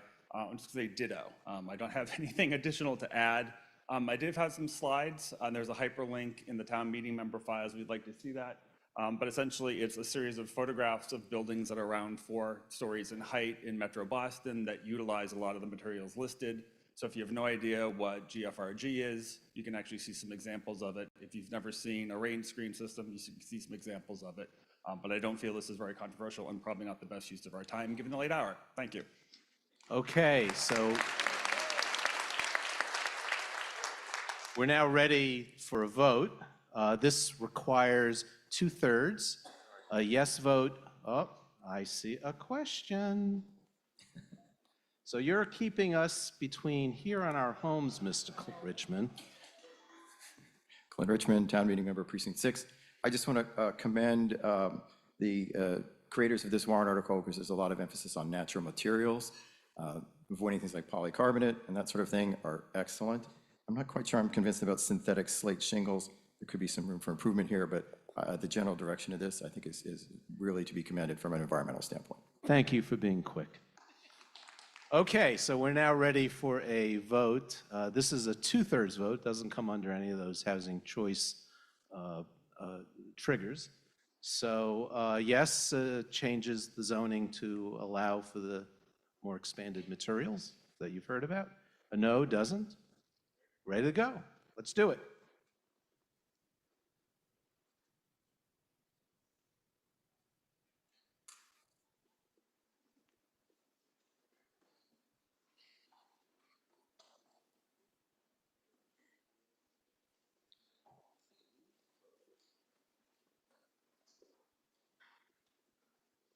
When this is over, don't leave. We need to vote to adjourn.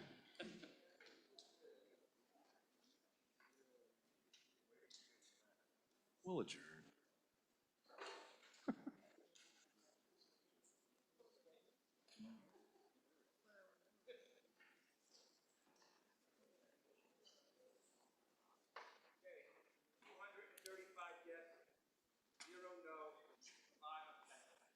$235 yes, 0 no, 5 extensions. Okay, we have a motion to adjourn, and it's seconded by Mr. Lebovitz, moved by Mr. Burstein. Drop the vote when you can. It's dropped, and I will see you all tomorrow after you vote.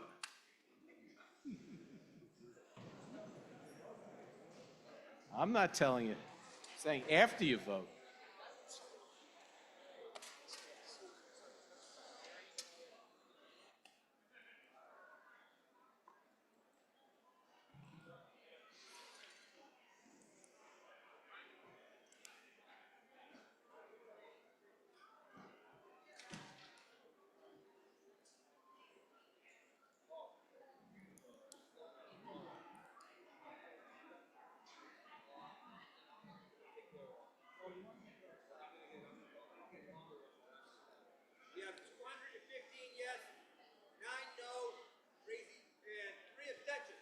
215 yes, 9 no, 3 abstentions. We can actually adjourn. See you all tomorrow.